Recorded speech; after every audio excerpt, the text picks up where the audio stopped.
สกลสัจจนิตท่านติดภาระนะแต่ก็คุณโยมนนท์นงสัจจนิตศรีภรรยามาแทนนะ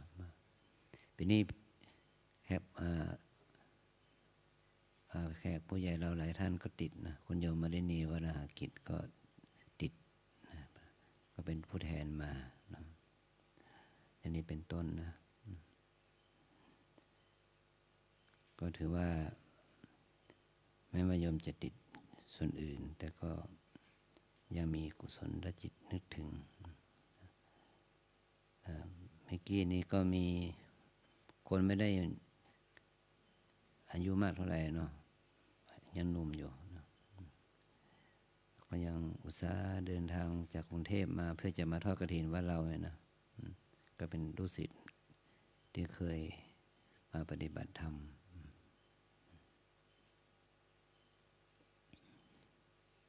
เมื่อกลางวันก็มีโยมที่อาจารย์เคยบวชให้เขาเมื่อ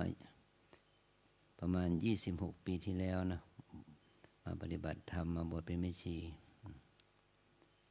เนี่ยก็มาเยี่ยมมาร่วมบุญด้วยนะก็20 กว่าปีมาแล้ว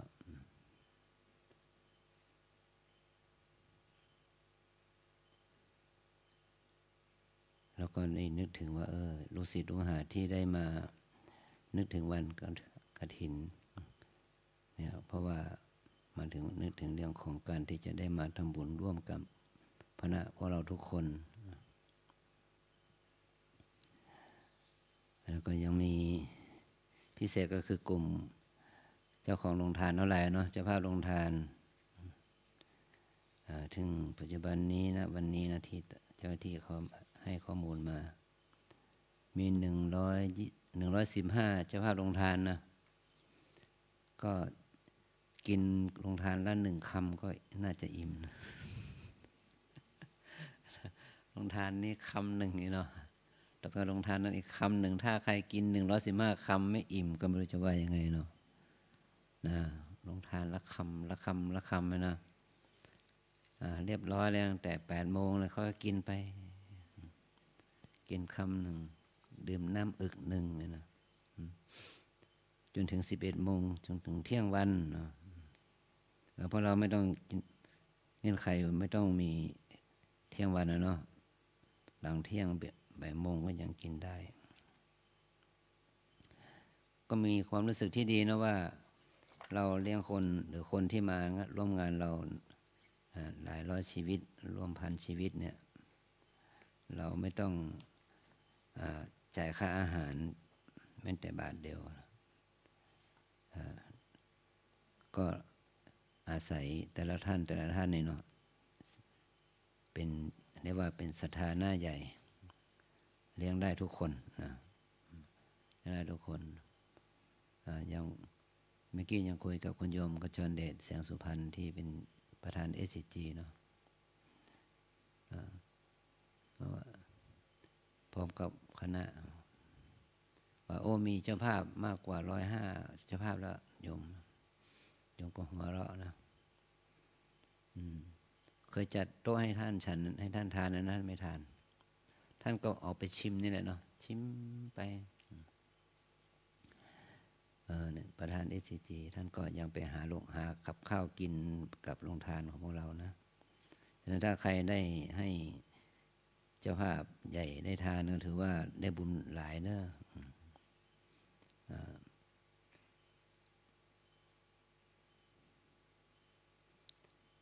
พอเราเริ่มพิธีเนาะเดี๋ยวจะดึกไปเราจะทำพิธีในการเจริญพุทธมนต์ไปพุทธมนต์ไปก่อน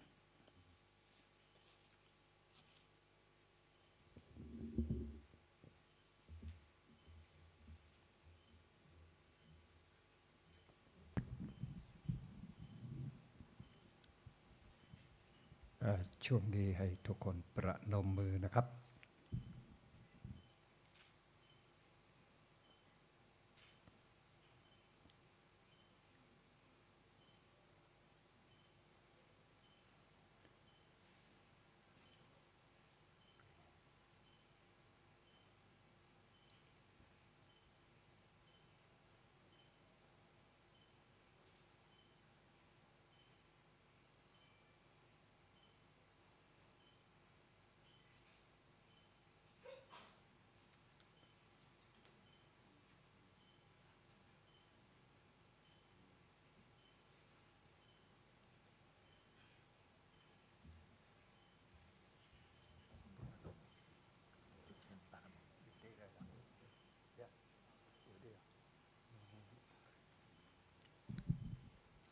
ขอกราบเรียนเชิญนะครับคุณออนงค์จุดเทียนส่องธรรมนะครับขอกราบเรียนเชิญนะครับ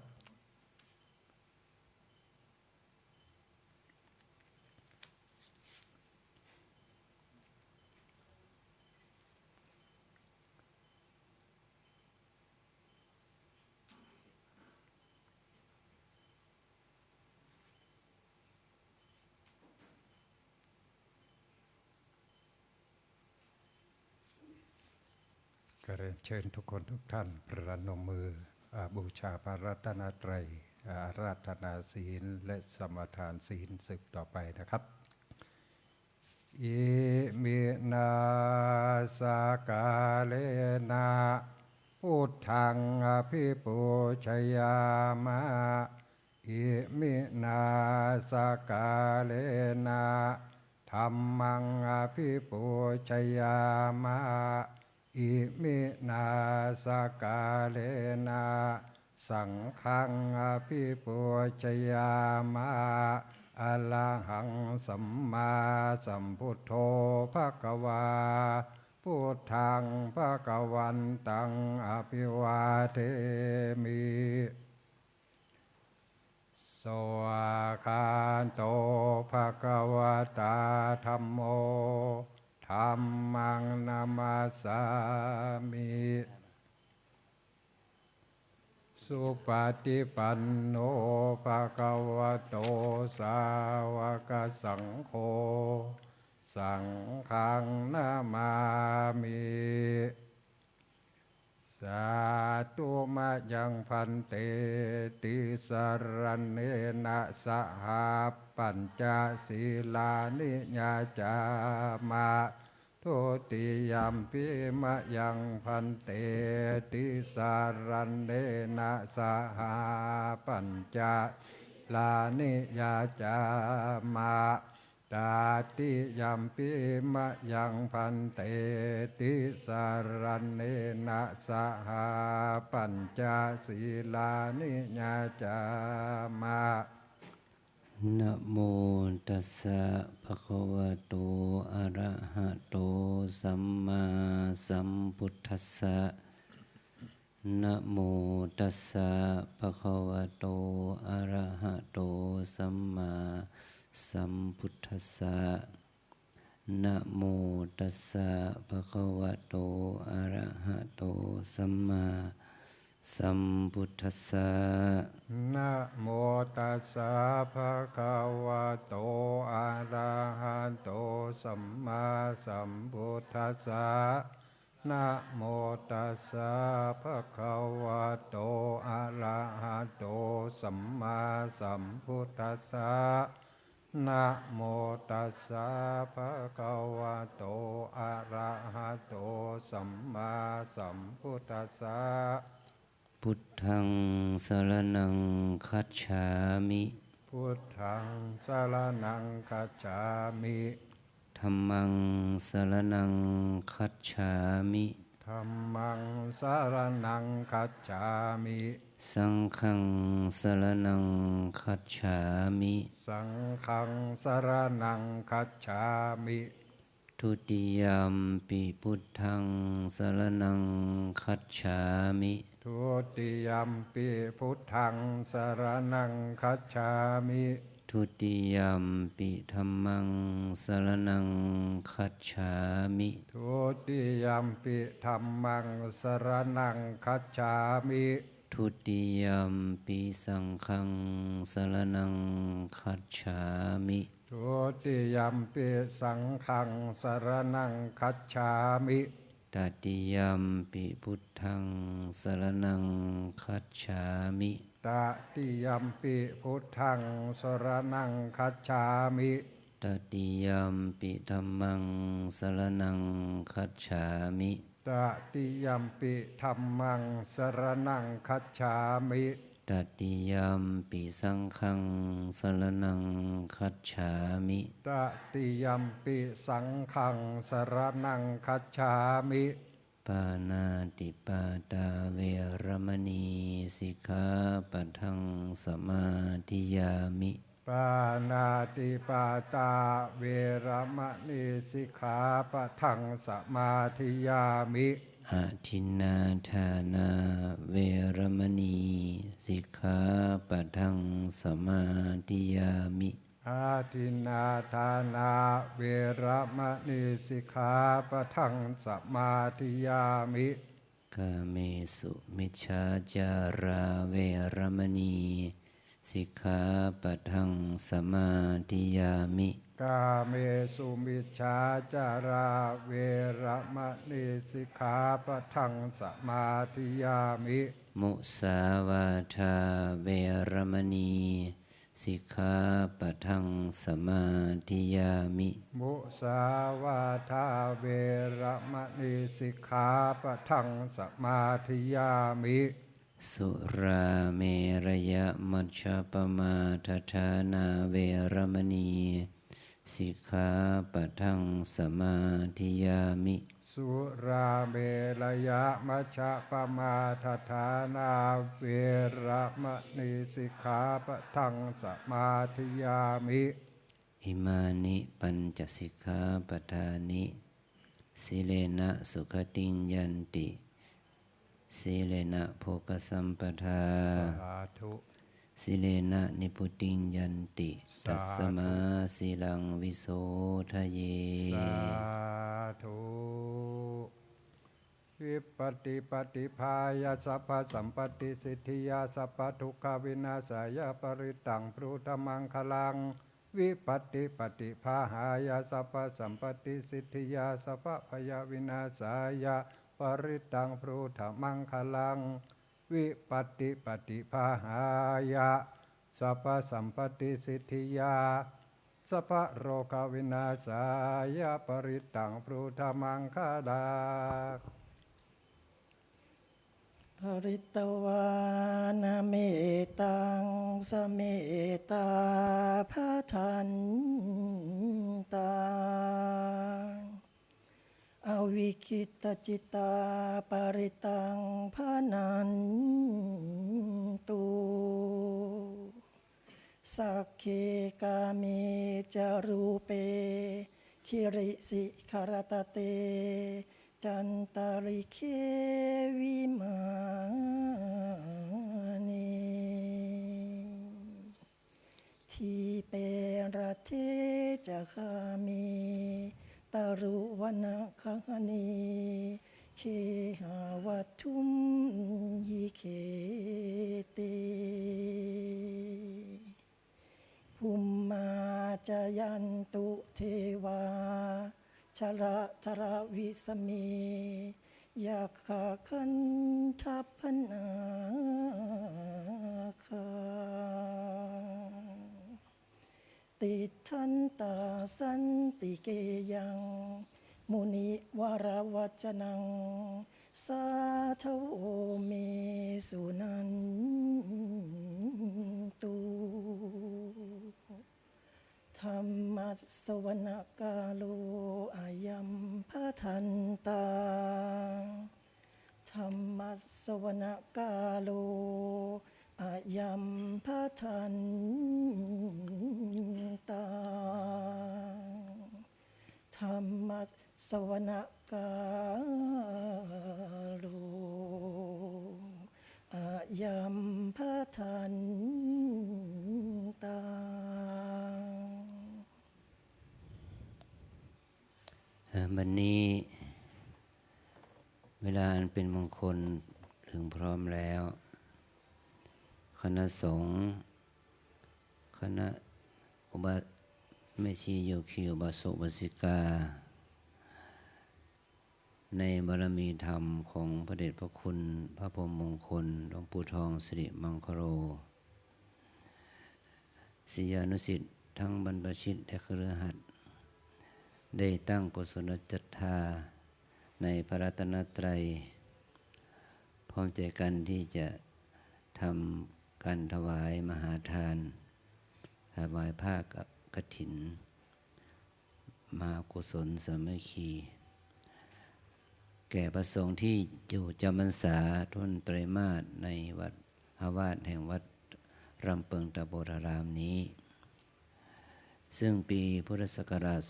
2566 ในพรรษานี้คณบดีเจ้าภาพคือแพทย์หญิงนัฐฐามณีสิริภคพันธ์พร้อมด้วยคุณกฤษดาภัทรการุณ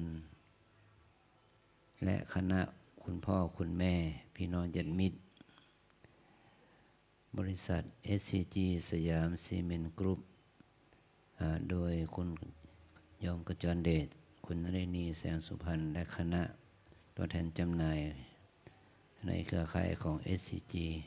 สยามซีเมนต์กรุ๊ปคุณโยมแพรคุณโยมชโยคุณโยมพัชระแก้วกิติยานุกุลและกัลยาณมิตรคุณจิตรากันประยูนและครอบครัวคุณแม่จำเนียนกินขจรและบุตรหลานมิสเตอร์ยับวีมินและครอบครัวคุณโยมดร.ชนาทิพย์คุณโยมสุวสาพัชรศิลป์โอรานและครอบครัวคุณโยมมารณีวรากิจพร้อมด้วยญาติมิตรคุณโยมพิมพัฒน์ภพธรรมภาคินคุณโยมไพรัตน์อมฤตโชติและครอบครัวคุณโยมสมยุทธคุณโยมสมใจวัฒนพลินคุณโยมกฤษดาคุณโยมดารัตน์อมตยกุลคุณประภาพรคุณวชิราพรอนุโนทองท่านพลเอกสกลคุณโยมนนท์อนงสัจจนิตและครอบครัวคณะศิษยานุศิษย์ของหลวงพ่อวัดพระธรรมชโยวัดพระธรรมกายคณะลูกหลานของพระองค์แม่เฮียนจินตะเป็นอาทิพร้อมด้วยคณะสายบุญสายทานศรัทธาทุกเจ้าภาพได้มาตั้งกุศลจิตศรัทธาที่จะสร้างกองบุญสร้างกองกุศลให้เกิดขึ้นโดยการร่วมใจกันบำเพ็ญกุศลและทานถวายผ้ากฐินแก่พระภิกษุสงฆ์ที่จำพรรษาทวนไตรมาสในวัดน้องเปิงแห่งนี้เพื่อเป็นการสร้างความศรัทธาความบริสุทธิ์จิตบริสุทธิ์ใจ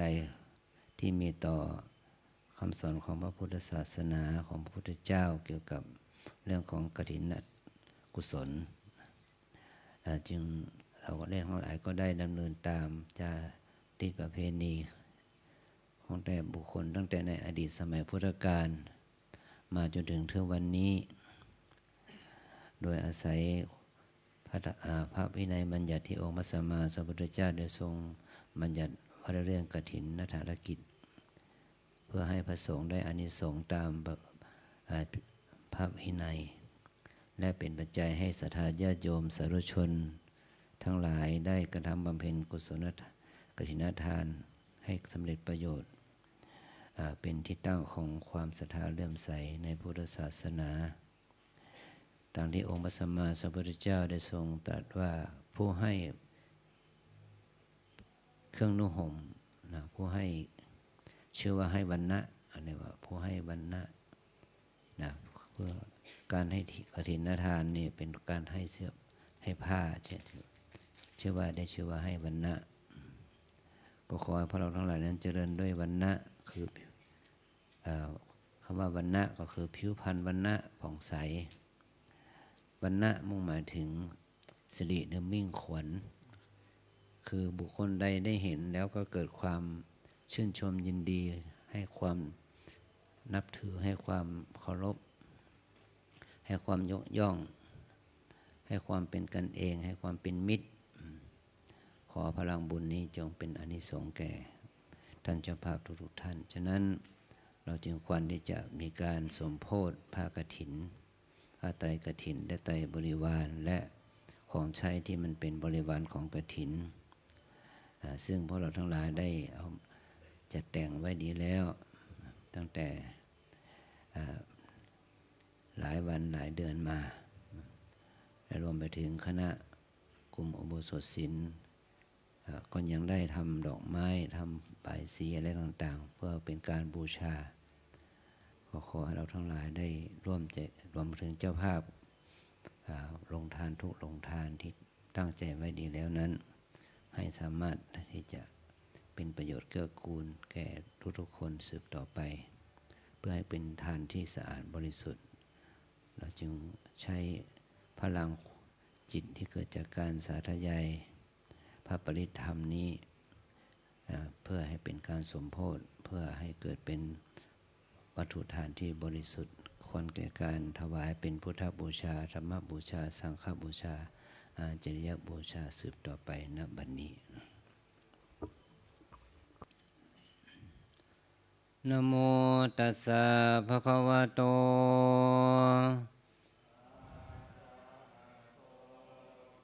สัมมาสัมพุทธัสสะนะโมตัสสะภะคะวะโตอะระหะโตสัมมาสัมพุทธัสสะนะโมตั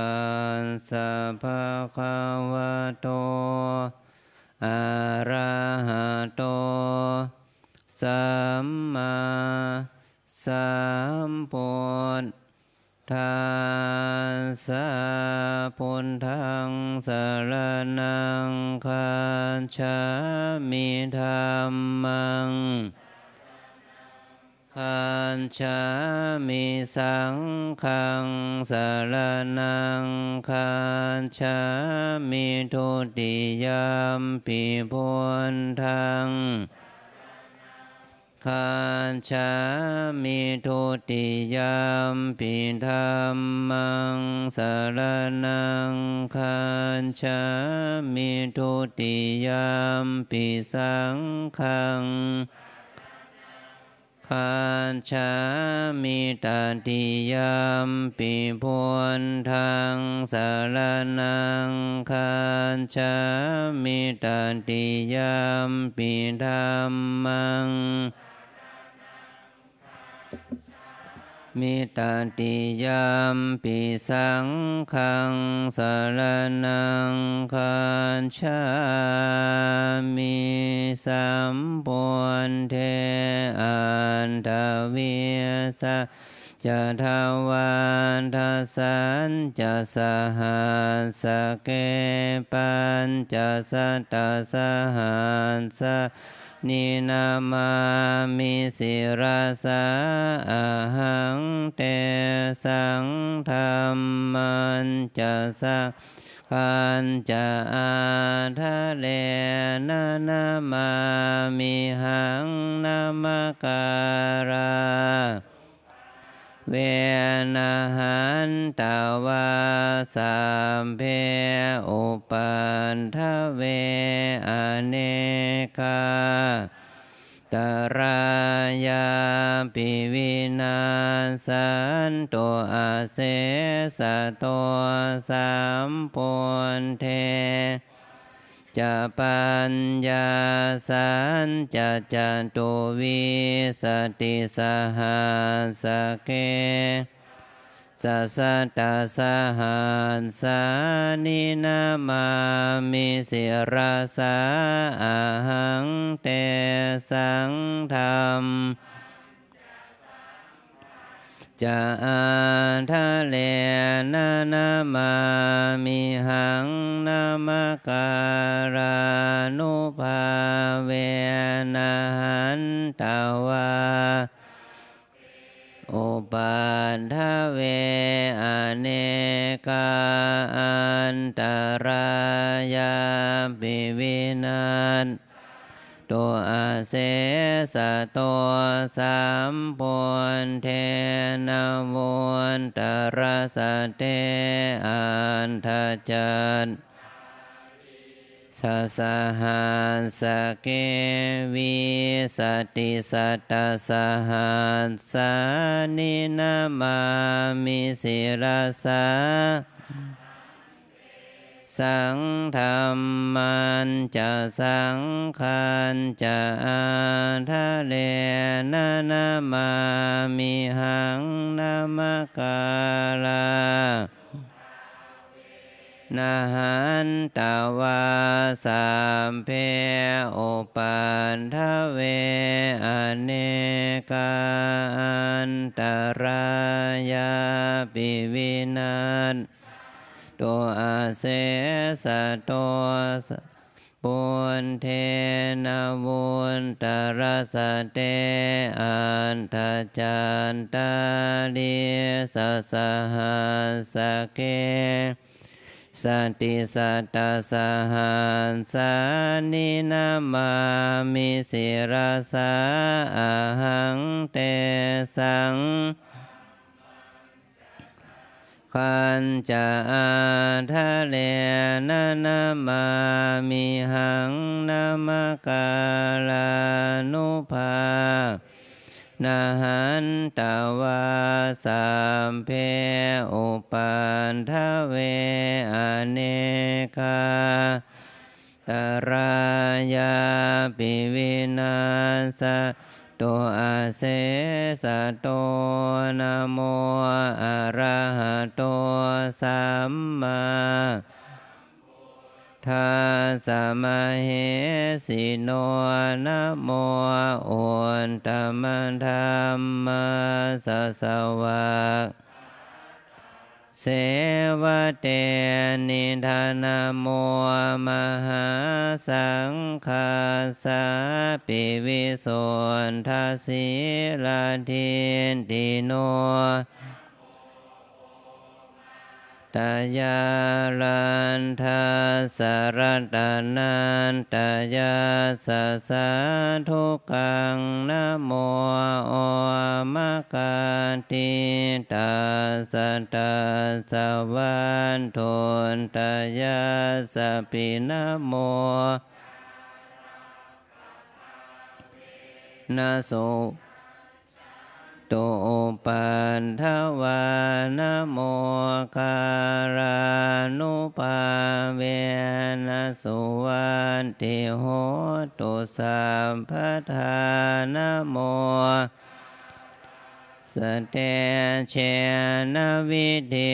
มิโหมิเตชวาเสวนาจะภาลานังดิตานันจะเสวนาปุญชาจะปุชนียานังตัมมังคารมุตตมังปฏิรูปเทสวาปุมเพจักขันตปุญญาตาอันตสัมมาปณิทิจะเอตัมคารมุตตมังจันจันจะสิมปัญจะวินโยจะสุสิขิโตสุภาสิตาวันจาเอตัมมังคารมุตตมังทานาปิโตปันทานังปุณฑันธาอนาคุลาจะกัมมันตาเอตัมมังคารมุตตมังทานันจะธรรมจริยันจะญาตคานันจะสังอนวันชานิกรรมานิเอตัมมังคารมุตตมังรติวิรติปาปามาชปานาจะสัญญโมอัปปมาโทเมโสเอตัมมังคารมุตตมังปุถะโม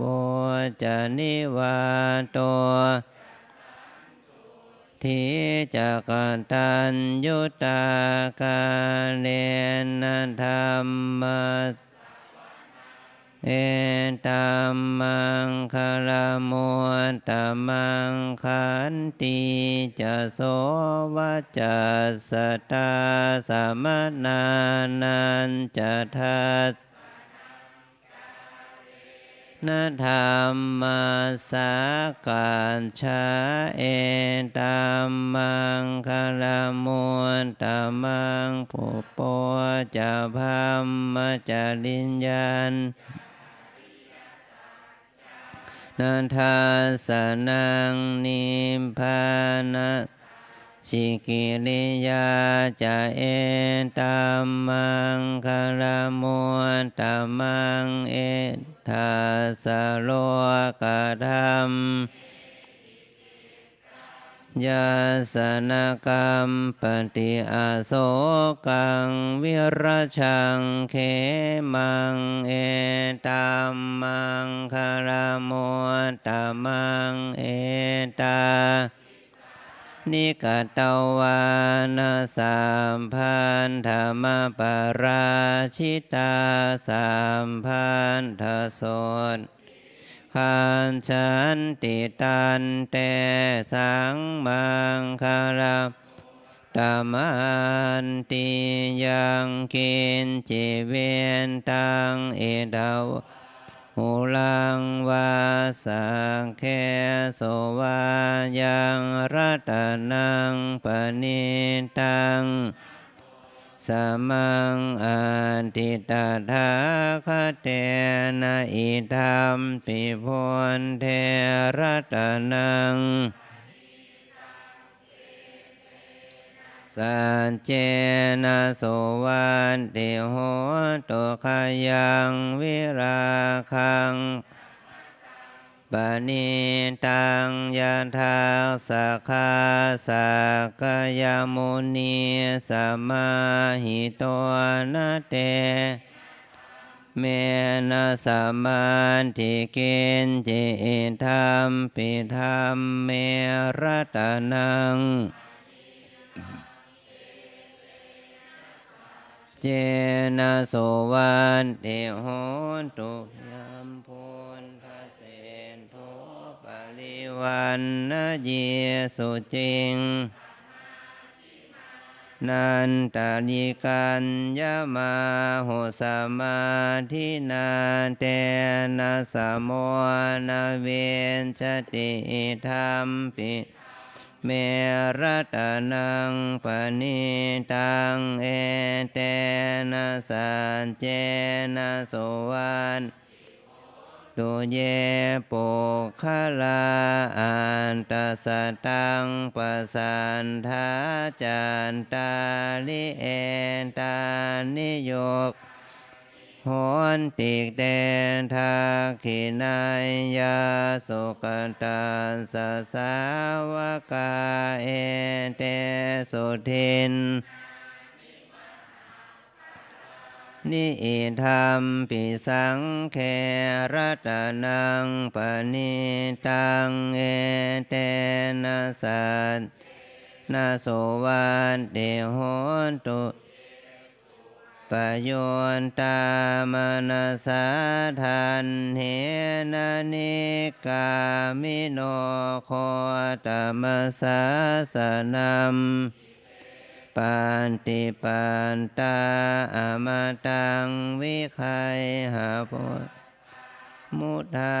นิพุทธิงพลชมานาอิธัมปิสังเครัตนัง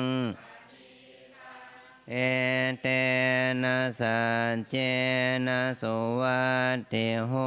ตุขีนังปุลานังนวังนันติภวังวิรันตเจนตายติเกภวัสสมิงขีนาภิชาอวิรุณนิชันธาพันติเทรายถา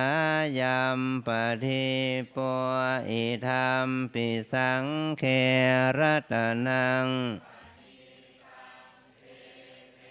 ส นาสัจเจ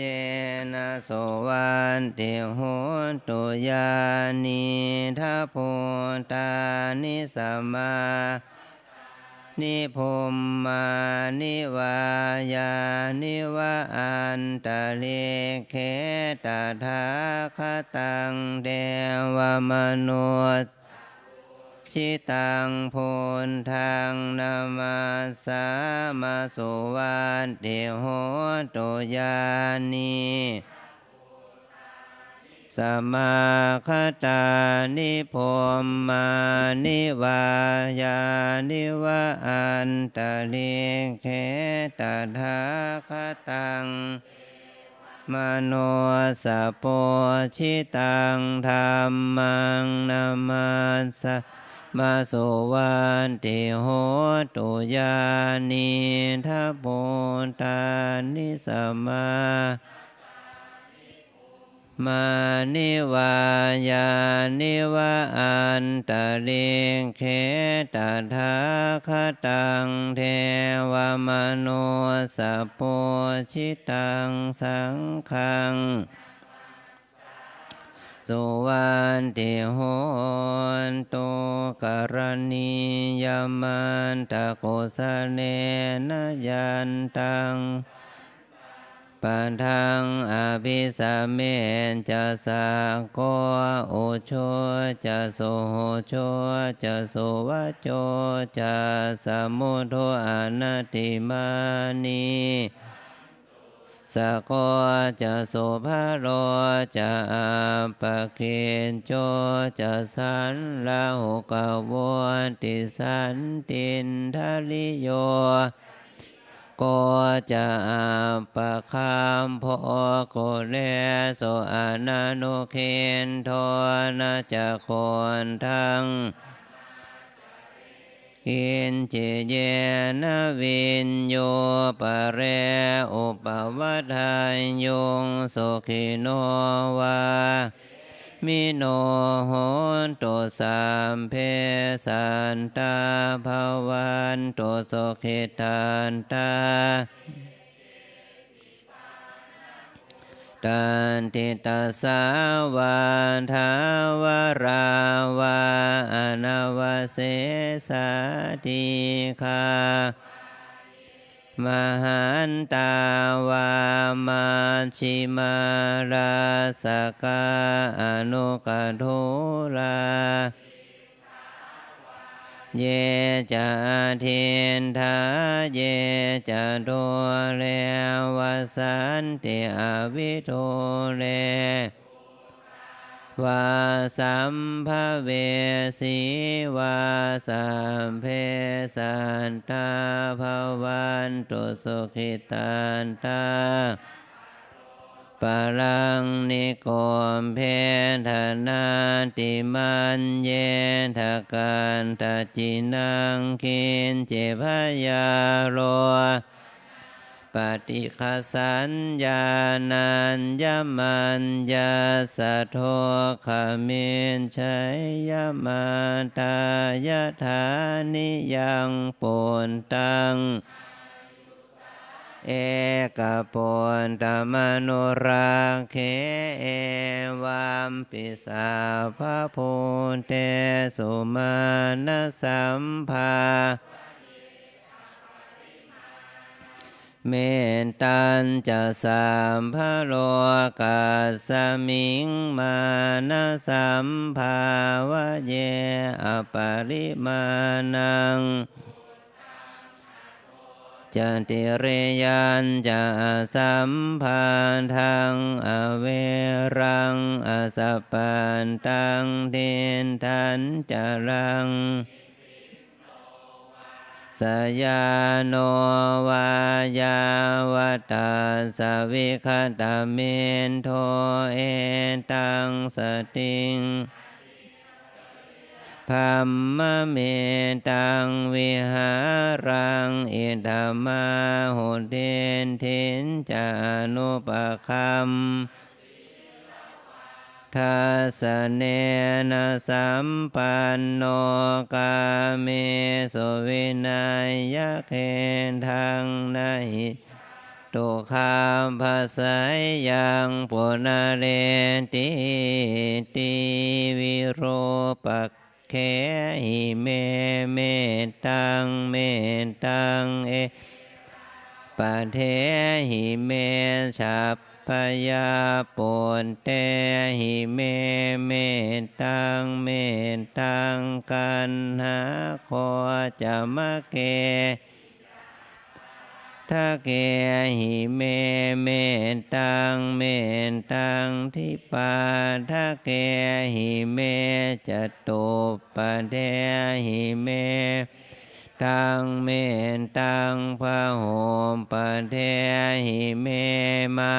มังอปาทะโก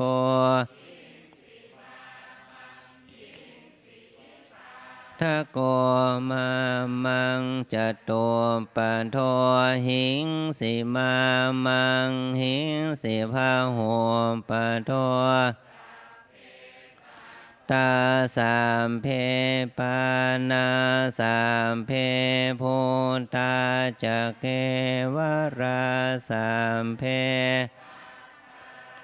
นิปัสสันตุมากินจิปาปะมาขมาอามปะมาโนพุนโทอามปะมาโนอามปะมาโนสังโฆปะมาณวันตานิสิริงสปานิอหิเวชิกาปะเทโอนนานาภิสารโบสิกากตาเมราคากตาเมปะเรนตาปฏิกมันภะคะวะโตนะโมสันตานังสัมมาสัมพุทธานังอิติปิโสภะคะวะอะระหังพุทโธเวียนชาจารณะสัมปันโนสุขโตโลกวิโทอนุตตโรลาธิสันทาเทวมนุสานังพุทโธภะคะวะติสวากขาโตทิฏฐิโกอาคาลิโกเอหิปัสสิโกปัญญิโกปันตังเวทิตามโพวินโยหิติสุปฏิปันโนสาวกสังโฆอุชุปฏิปันโนภะคะวะโตกสังโฆญาญาปฏิปันโนภะคะวะโตสาวกสังสามีจิปฏิปันโนภะคะวะโตสาวกสังโฆอาติยันตาริปุริสายุคานิอันทปุริสปุคลา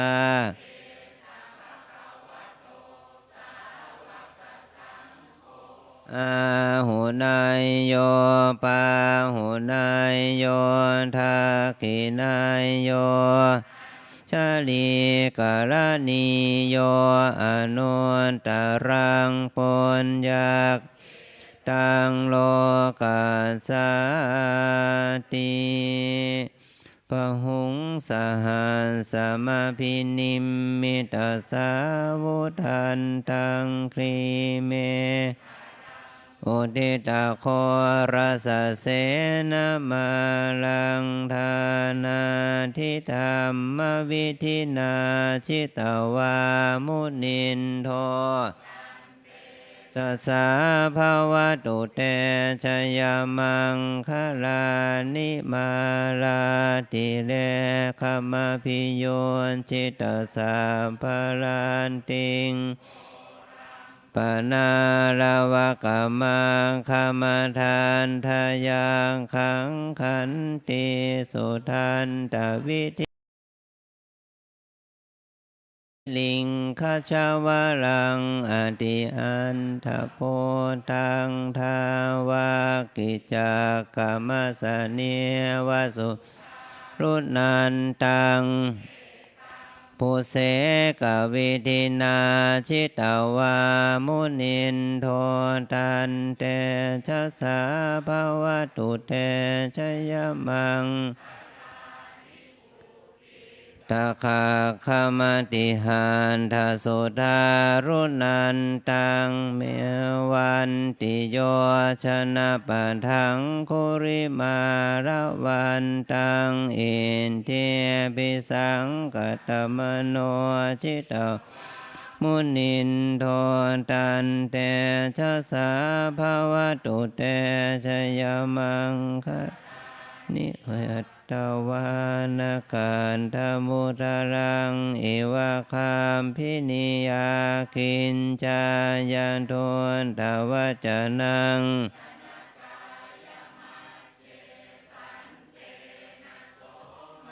ทินาชิตาวามุนินโดตันเตชะสาภวตุเตชยมัง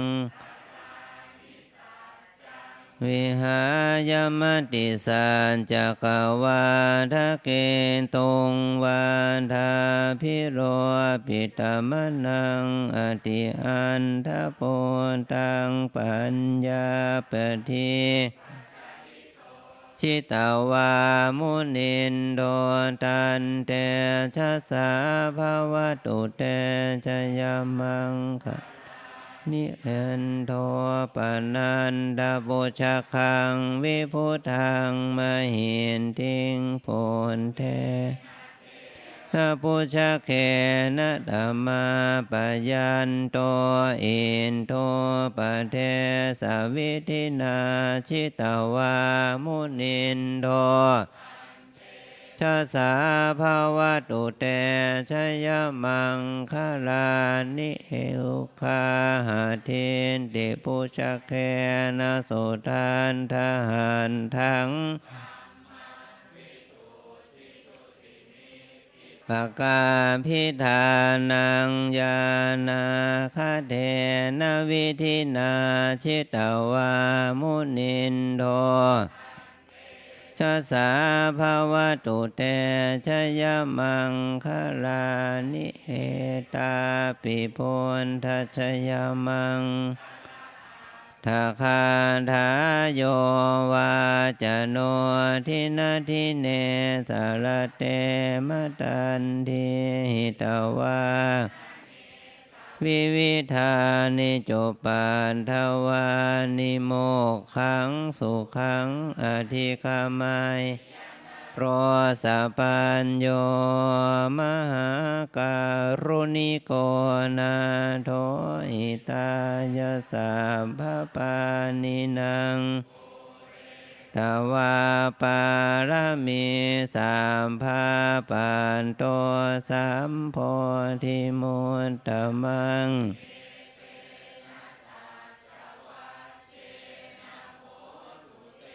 ชยมังคลังชยันโต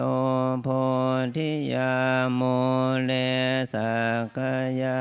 นันนังตโนเอวังตวังวิชโยโหหิชยาสุชยมังอปาราชิตปันดังเกสีเสปดาวิโปคะเลสัมภาพนทานังอาคามปันโตปะโมสุนาคันตังสุมังคลังสุปภาตังสุโหนติตังสุขโนจะสุเย็นถังพรหมจาริสุปทาคินังกายกรรมัง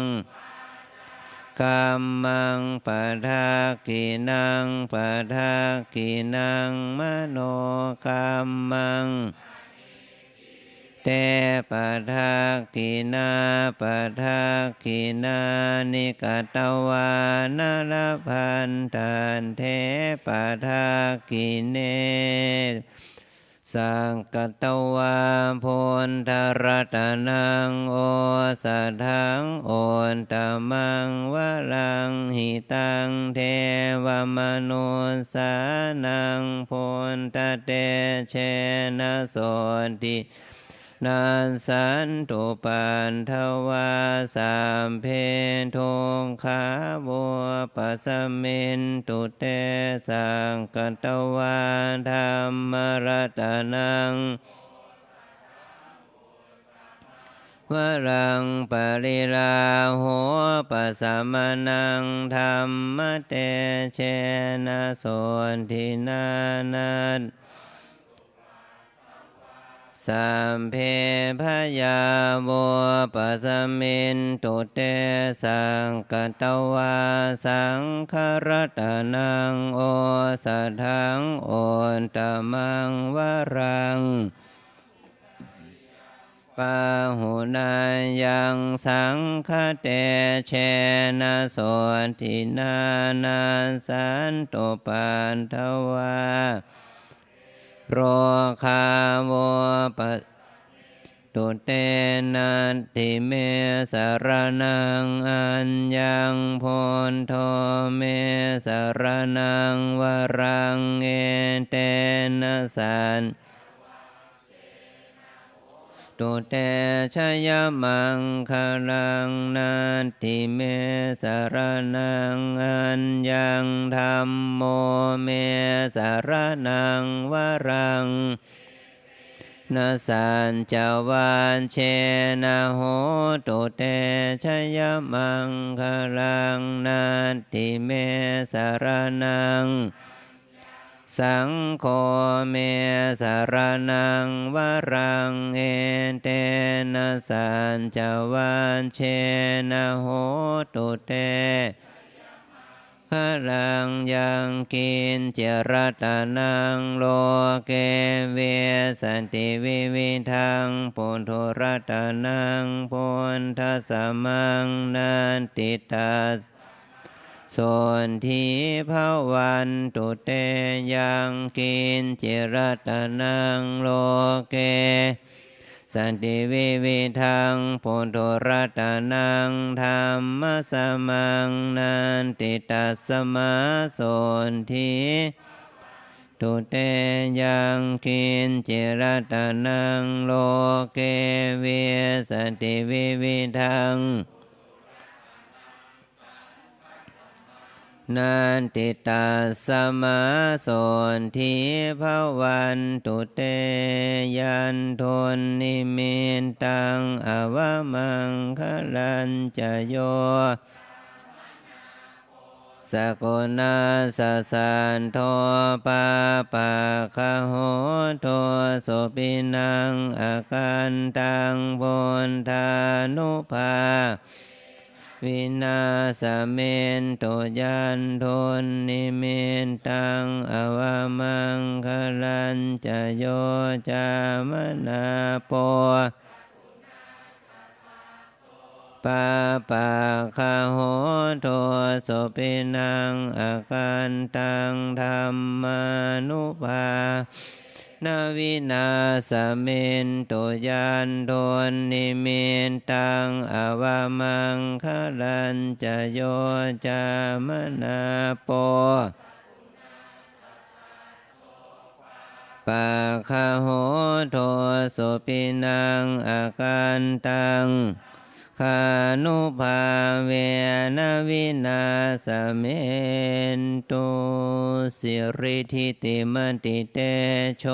ชยเสนทิมเหนทิมหาปริมิตาปุญญาธิการาสสัมพันตรายนิวารณสมันทานสัพพะคะวะโต อะโตสัมมาสัมพุทธัสสะทวันติสัมมาปุริสลักขณานาอาสิตายานุภยัญชนะนุภาเวนะอันโทนตรสตมังคลานุภาเวนะพันนรังสิยานุภาเวนะเกตุมาลานุภานัทสะปารมิตานุภาเวนัทสะอุปปารมิตานุภานัทสะปรมันทปารมิตานุภาเวนะสีลสมาธิปัญญานุภาธรรมานุภาเวนะสังฆานุภาเวนะเตชานุภาเวนะนุภาเวนะพลานุภาเวนะยยธรรมานุภาเวนะสิติสหัสธรรมาขันธานุภาเวนะปิตโกณตรธรรมานุภาเวนะอันทังคิกมังคานุภานะอันทัสมาปันติยานุภาเวนะ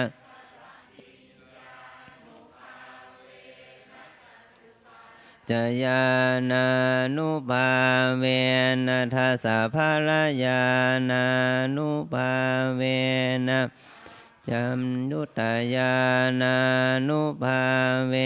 นะเมตตากรุณามุทิตาอุเบกนุภาเวนะสัมภปะเรนตานุภาเวนะรัตนันตยสรณานุภา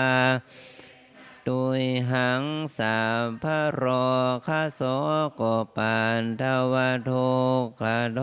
มานาสุปา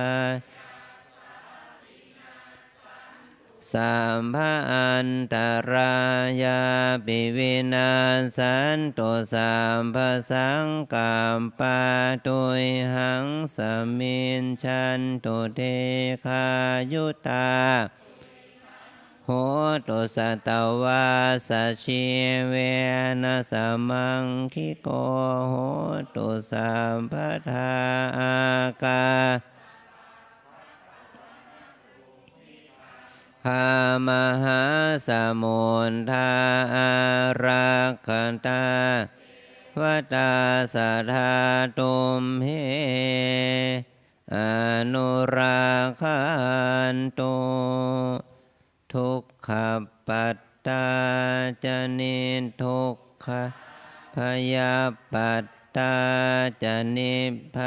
ยาโสกปัตตาจนิโสกาโหนตุสัมเพปิปาเอนตาวตาจะอัมเหหิสัมปทังปุญญสัพทังสัมเพเทวานุโมทันตุสัมภสัมปันติสินทิยาทัทันตุสันทายาสีลังลังขันตุสัมภทาภาวนาภิรตาตุขันฉันตุเทวตาคตาสัมเพพุนธาภรปันตา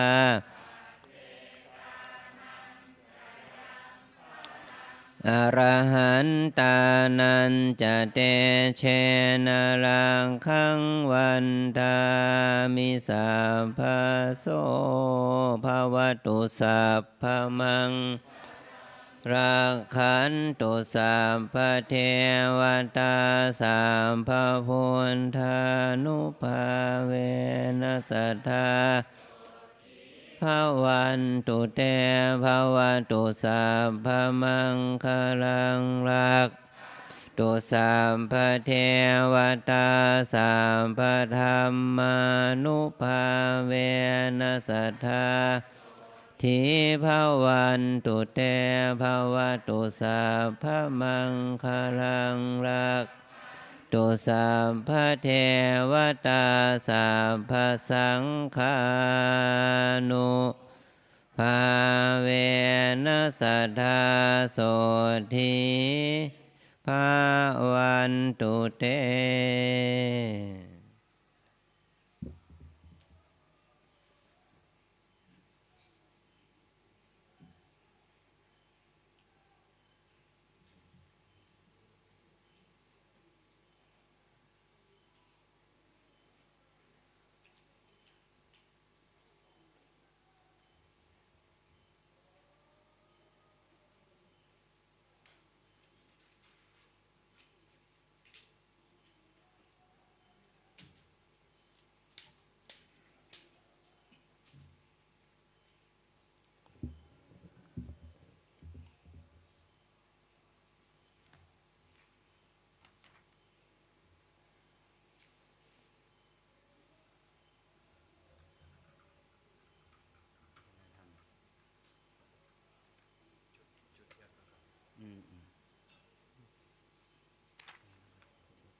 ครับหลังจากที่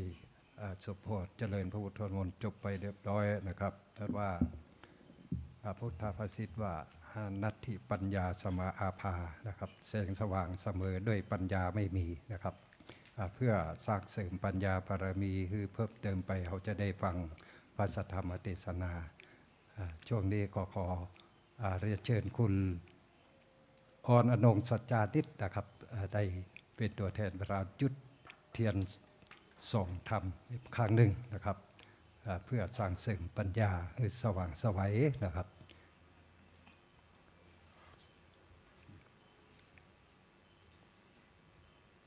ทุกคนประนมมือนะครับจะได้มีปัญญาสว่างไสวเหมือนแสงเทียน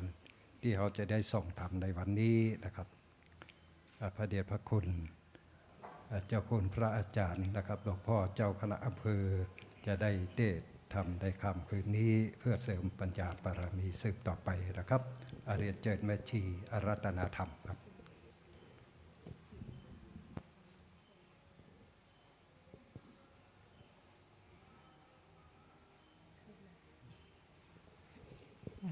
ปร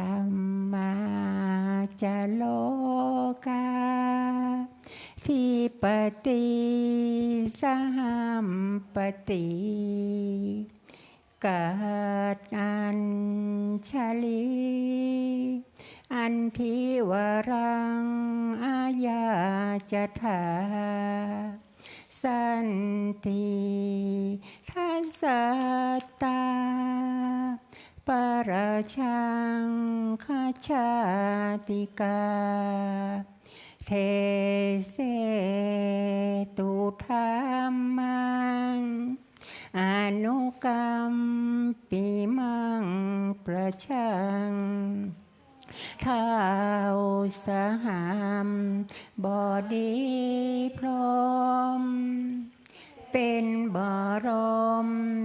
นายพรหมมาทรงฤทธิ์ที่ศักดากว่าบริษัททุกโมพรหมน้อมหาดนมัสการประดิษฐา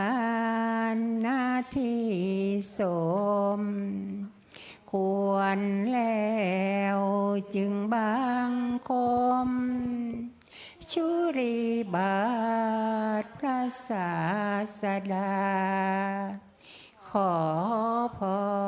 รอันประเสริฐวรเลิศมโหฬารปวงสัตว์ในโลกากิเลส น้อยก็ยังมีขอองค์พระจอมปราดสู่ธรรมาสอันรู้จริงโปรดปวงประชานิท่านจงโปรดแสดงธรรมนิมนต์ท่านเจ้าข้าผู้ปรีชาอันเลิศล้ำโปรดแสดงพระสัทธรรมเทศนาประวัติเพื่อให้สำเร็จผลแด่ปวงชนบรรดานี้โสภสุขเกษมสีสมดังเจตนาเทินอาราธนังกโรมา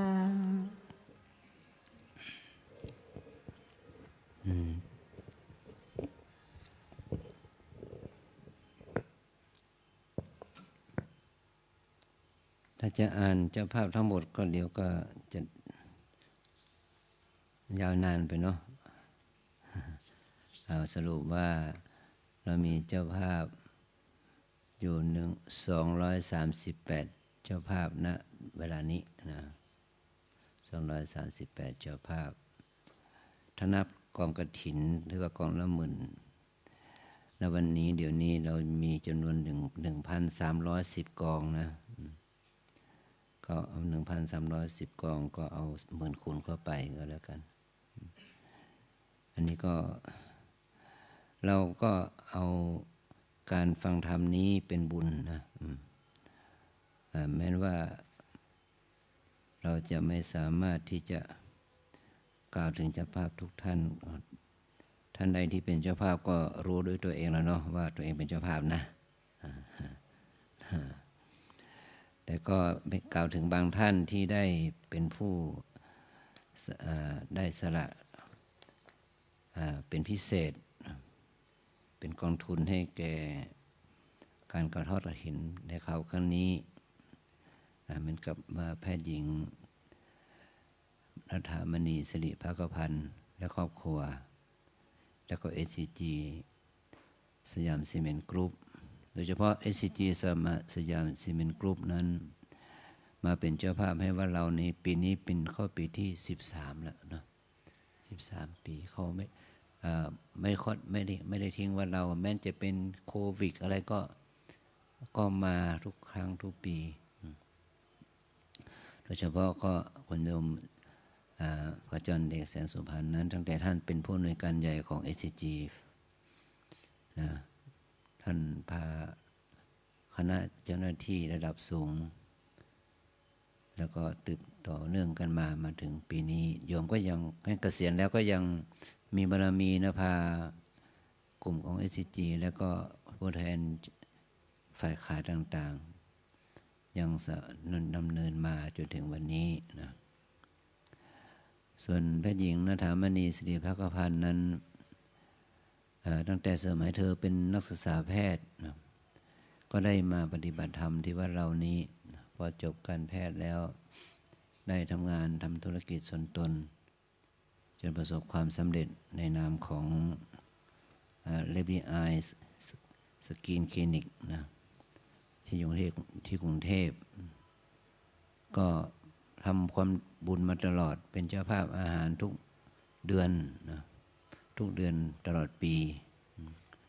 ถ้ามีบุญสร้างเปิดอาคารใหม่หรือเปิดคลินิกใหม่ก็จะนิมนต์อาจารย์ว่าเรานี้ไปเจริญพุทธมนต์ให้อย่างนี้เป็นต้นจนเป็นหมอทางศัลยกรรมนะความงาม เพราะคนเรามันชอบงามเนาะก็เลย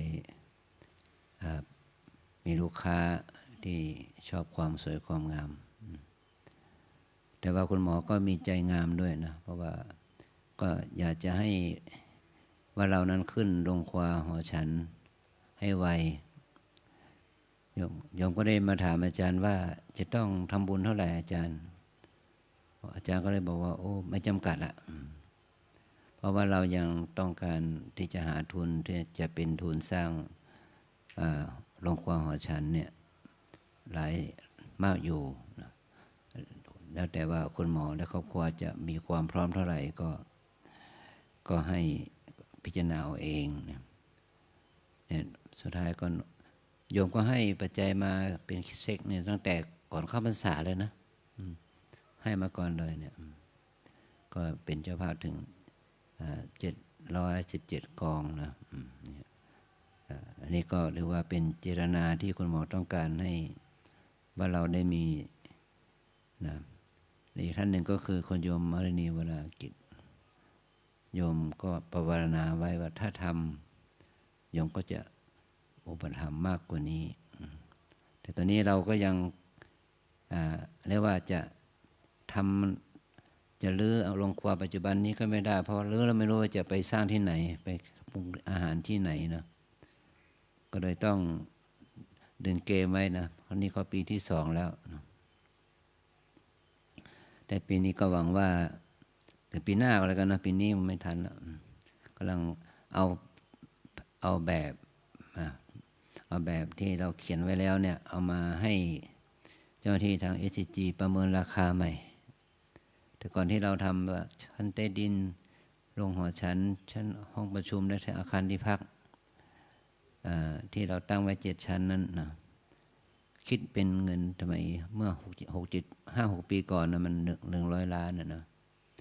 แต่วันนี้คงก็ไม่ได้แล้วเนาะเพราะว่าวัสดุอุปกรณ์มันก็แพงไปหมดแล้วทั้งค่าก่อสร้างค่าแรงอะไรก็แพงขึ้นอันนี้ก็เราก็เลยต้องมาคุยกันใหม่ให้ไปเขาเรียกว่าถอดแบบกันใหม่นะประเมินราคากันใหม่แต่เราจะไม่สามารถที่จะสร้างให้สำเร็จเสร็จสิ้นภายใน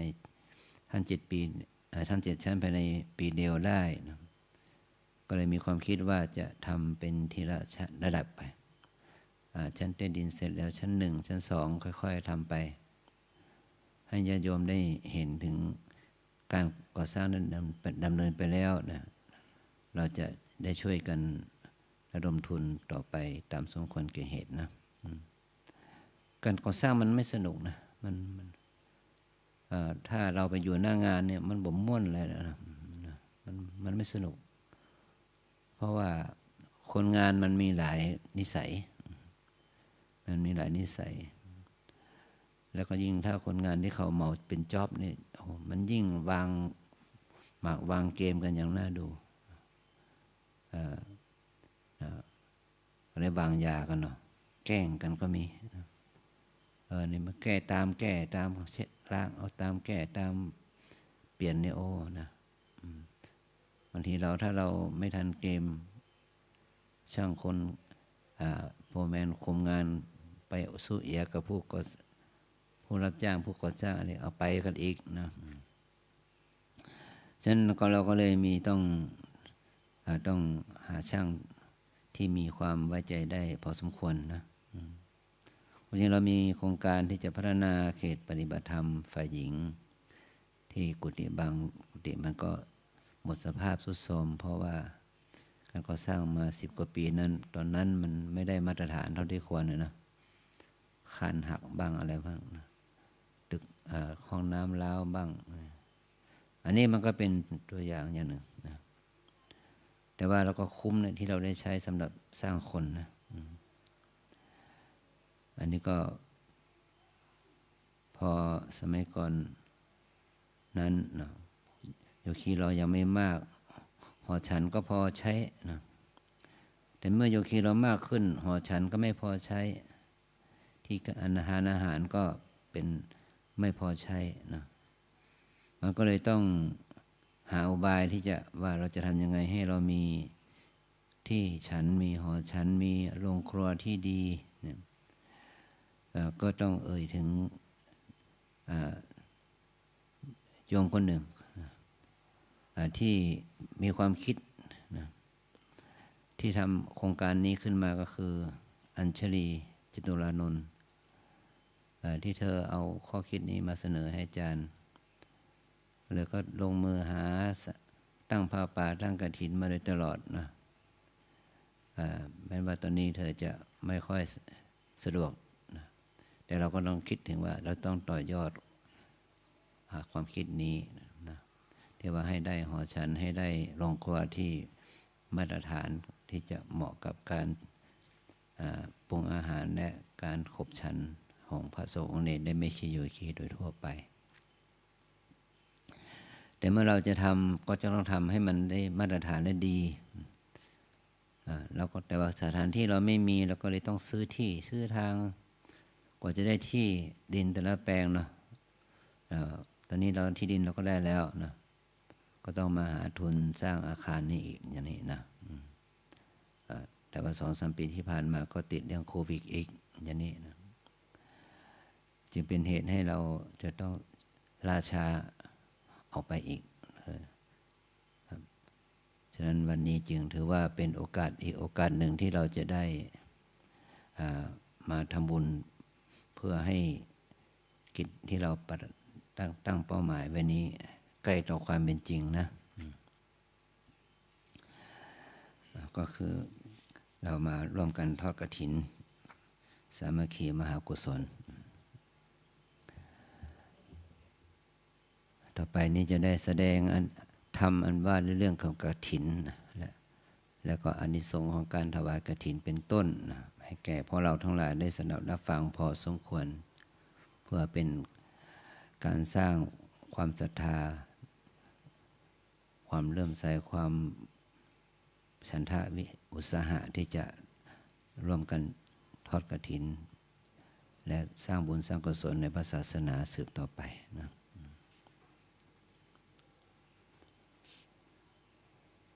นะโมตัสสะภะคะวะโตอะระหะโตสัมมาสัมพุทธัสสะนะโมตัสสะภะคะวะโตอะระหะโตสัมมาสัมพุทธัสสะนะโมตัสสะภะคะวะโตอะระหะโตสัมมาสัมพุทธัสสะสุโขปุญญสะอุจจโยดีขอความน้อมน้อมของข้าพเจ้าจงมีแด่สมเด็จพระผู้มีพระภาค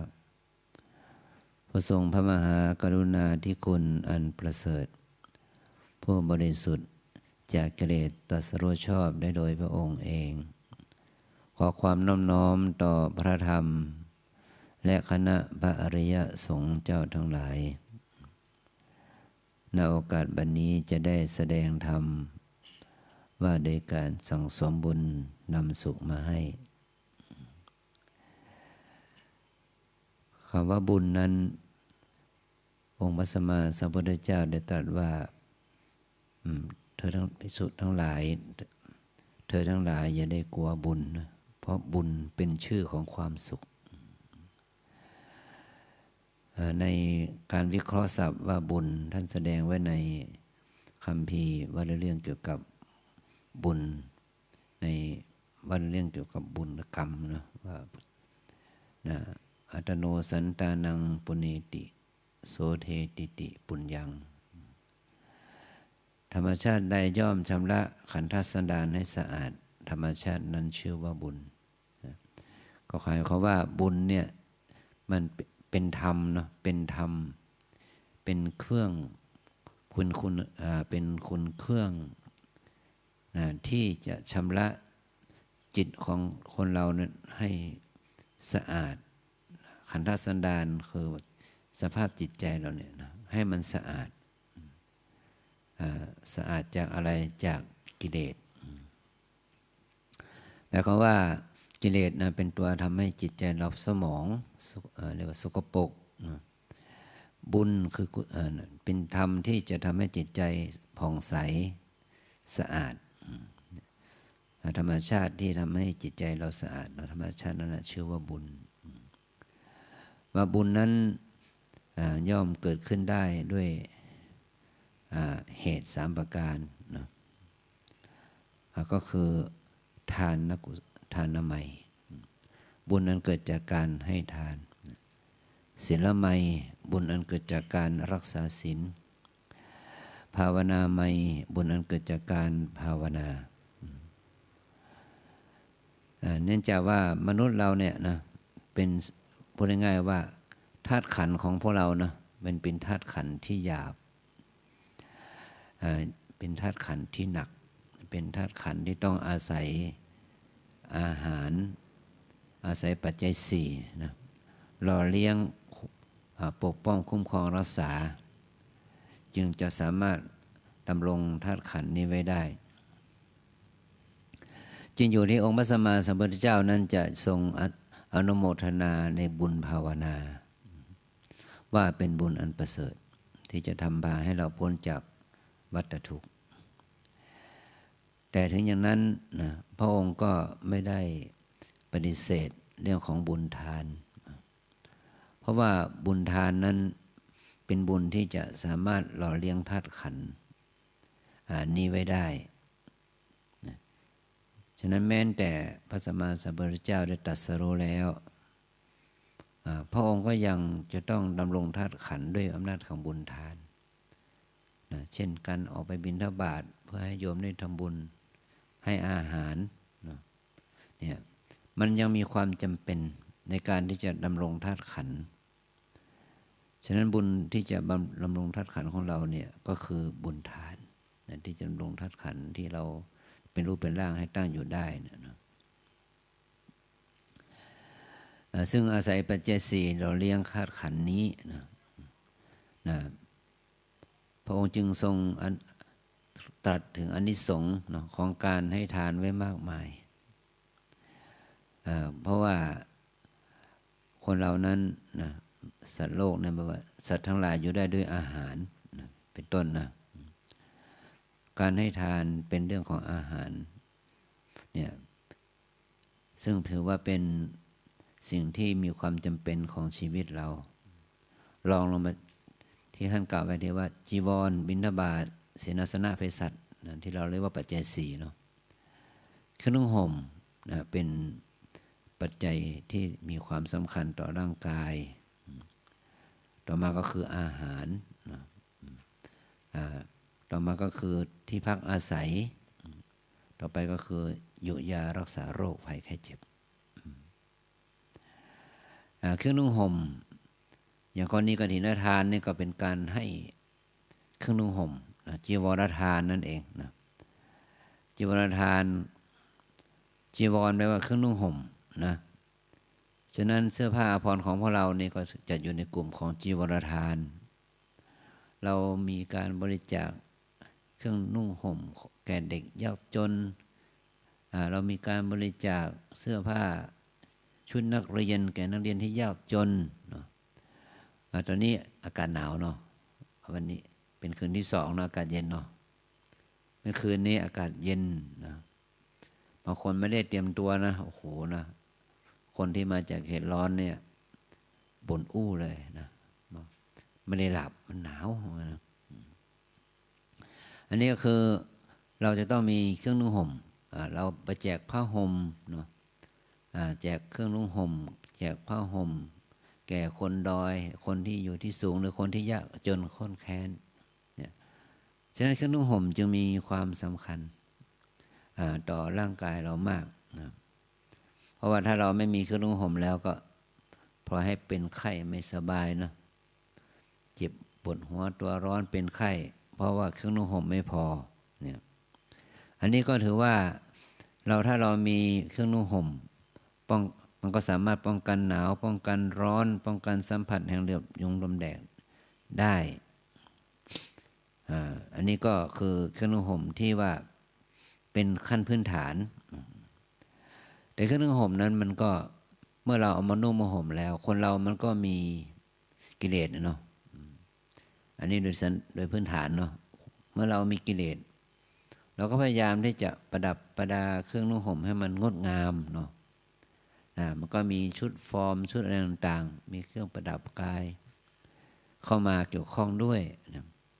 รวมไปถึงว่าเครื่องนุ่งห่มนั้นก็มีวัสดุที่จะใช้เป็นเครื่องนุ่งห่มที่มีความต่างกัน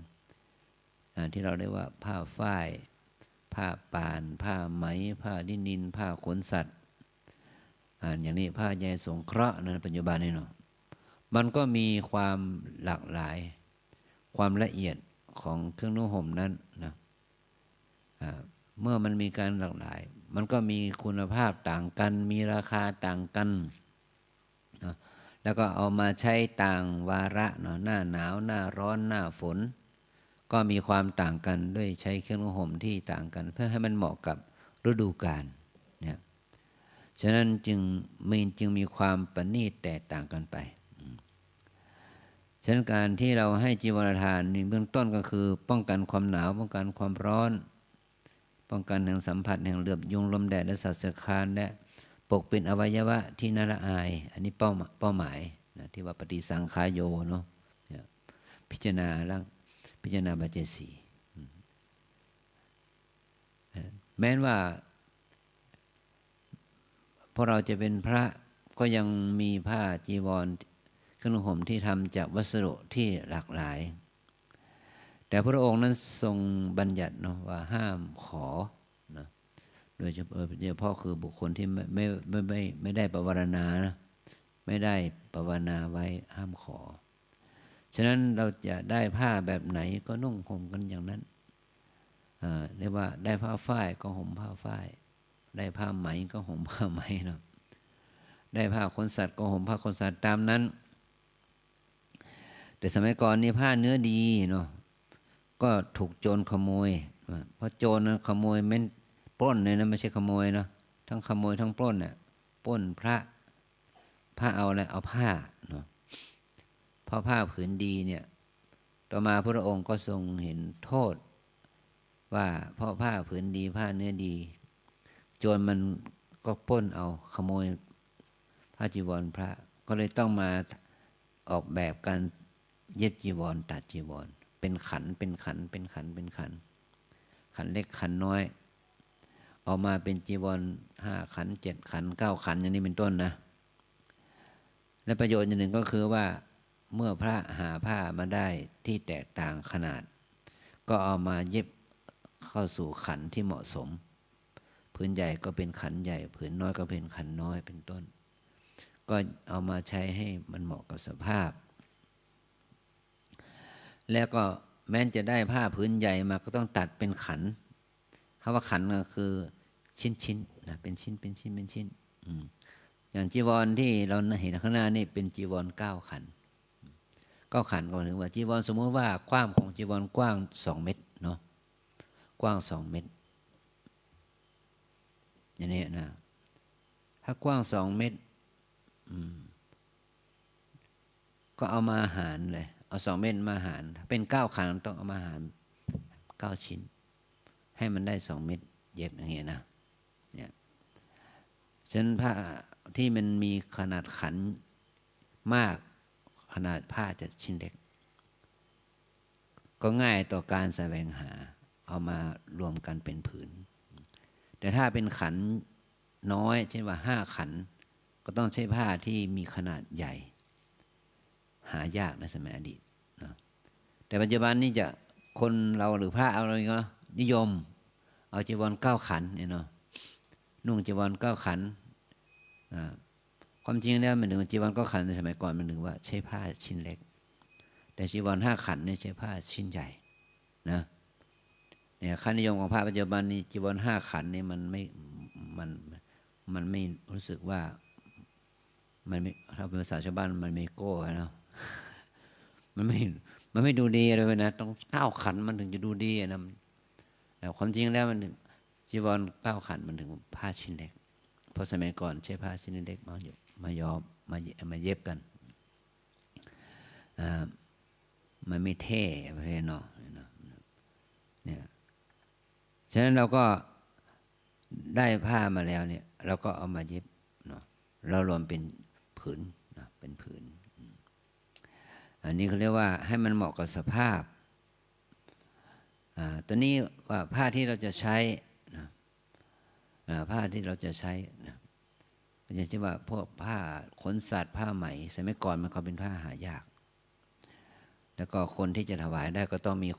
คนที่มีฐานะเป็นพระราชาเป็นเศรษฐีอะไรอย่างเงี้ยนะแต่ถ้าเป็นผ้าฝ้ายอันนี้ก็หาง่ายหน่อยเพราะว่าการถักการทอผ้าฝ้ายมันมีอยู่ทั่วไปแต่ปัจจุบันเมื่อเข้าสู่ระบบโรงงานใช้ผ้าใยสังเคราะห์เป็นส่วนมากนะผ้าใยสังเคราะห์นั้นมันทำได้ง่ายเขาก็เตรียมเป็นผ้าใยสังเคราะห์หรือผสมกับผ้าฝ้ายปัจจุบันกับผ้าฝ้ายกับเป็นผ้าจีวรหายากเพราะว่าที่จะทอเป็นผืนเป็นด้วยมืออย่างเงี้ยอย่างสามไตรเนี่ยเป็นจีวรทอมือนะจีวรทอมือเป็นผ้าฝ้ายหายากต้องใช้กลุ่มแม่บ้านของผ้าใยสงเคราะห์หาง่ายเราจะซื้อกับที่ตลาดร้านค้าจะกี่10 ไตร100 ไตรก็หาได้แต่ถ้าเป็นผ้าฝ้ายต้องเป็นการหาพิเศษจากกลุ่มแม่บ้านที่เขาทำสมัยก่อนที่ว่าเราทำจุลกฐินเนาะเนี่ยต้องใช้กี่ต้อง4-5 กี่ทำกันทั้งคืนจึงจะได้ผ้าชุดหนึ่งเนี่ยแล้วคนจำนวนเป็น100จึงสามารถที่จะทำให้ได้ผ้า1 ชุดนี่กลายเป็นของหายากสำหรับปัจจุบันนี้นะแต่สรุปแล้วคือทั้งหมดทั้งมวลเนี่ยคือเพื่อให้เรามีผ้าใช้นะมีเสื้อผ้ามีสบงจีวรใช้และมันมีเหตุอะไรจึงเป็นแรงจูงใจให้เราต้องมาสนใจเรื่องผ้าไตรเดียวหรือผ้าผืนเดียวเนี่ยขึ้นมาในวันนี้นะก็เพราะว่าเรื่องกฐินทานนี้นะเป็นพระวินัยนะมันไม่ใช่การถวายทานธรรมดาเพราะพระองค์เป็นผู้บัญญัติให้สงฆ์ได้อานิสงส์ของการรับผ้ากฐินเพราะพระองค์ได้มาปรารภถึงความเป็นอยู่ของภิกษุในสมัยพุทธกาลนั้น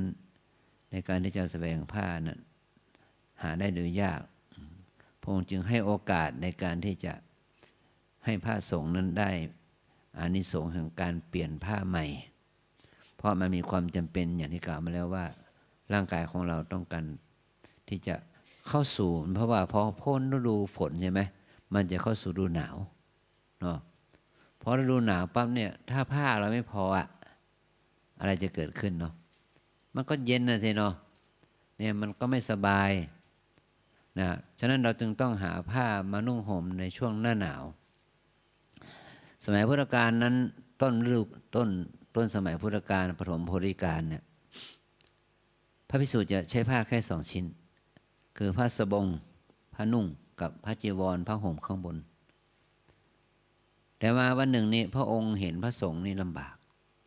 พระองค์ถึงกับทดสอบด้วยพระองค์เองนะคือเป็นนั่งอยู่กลางลานแจ้งในหน้าหนาว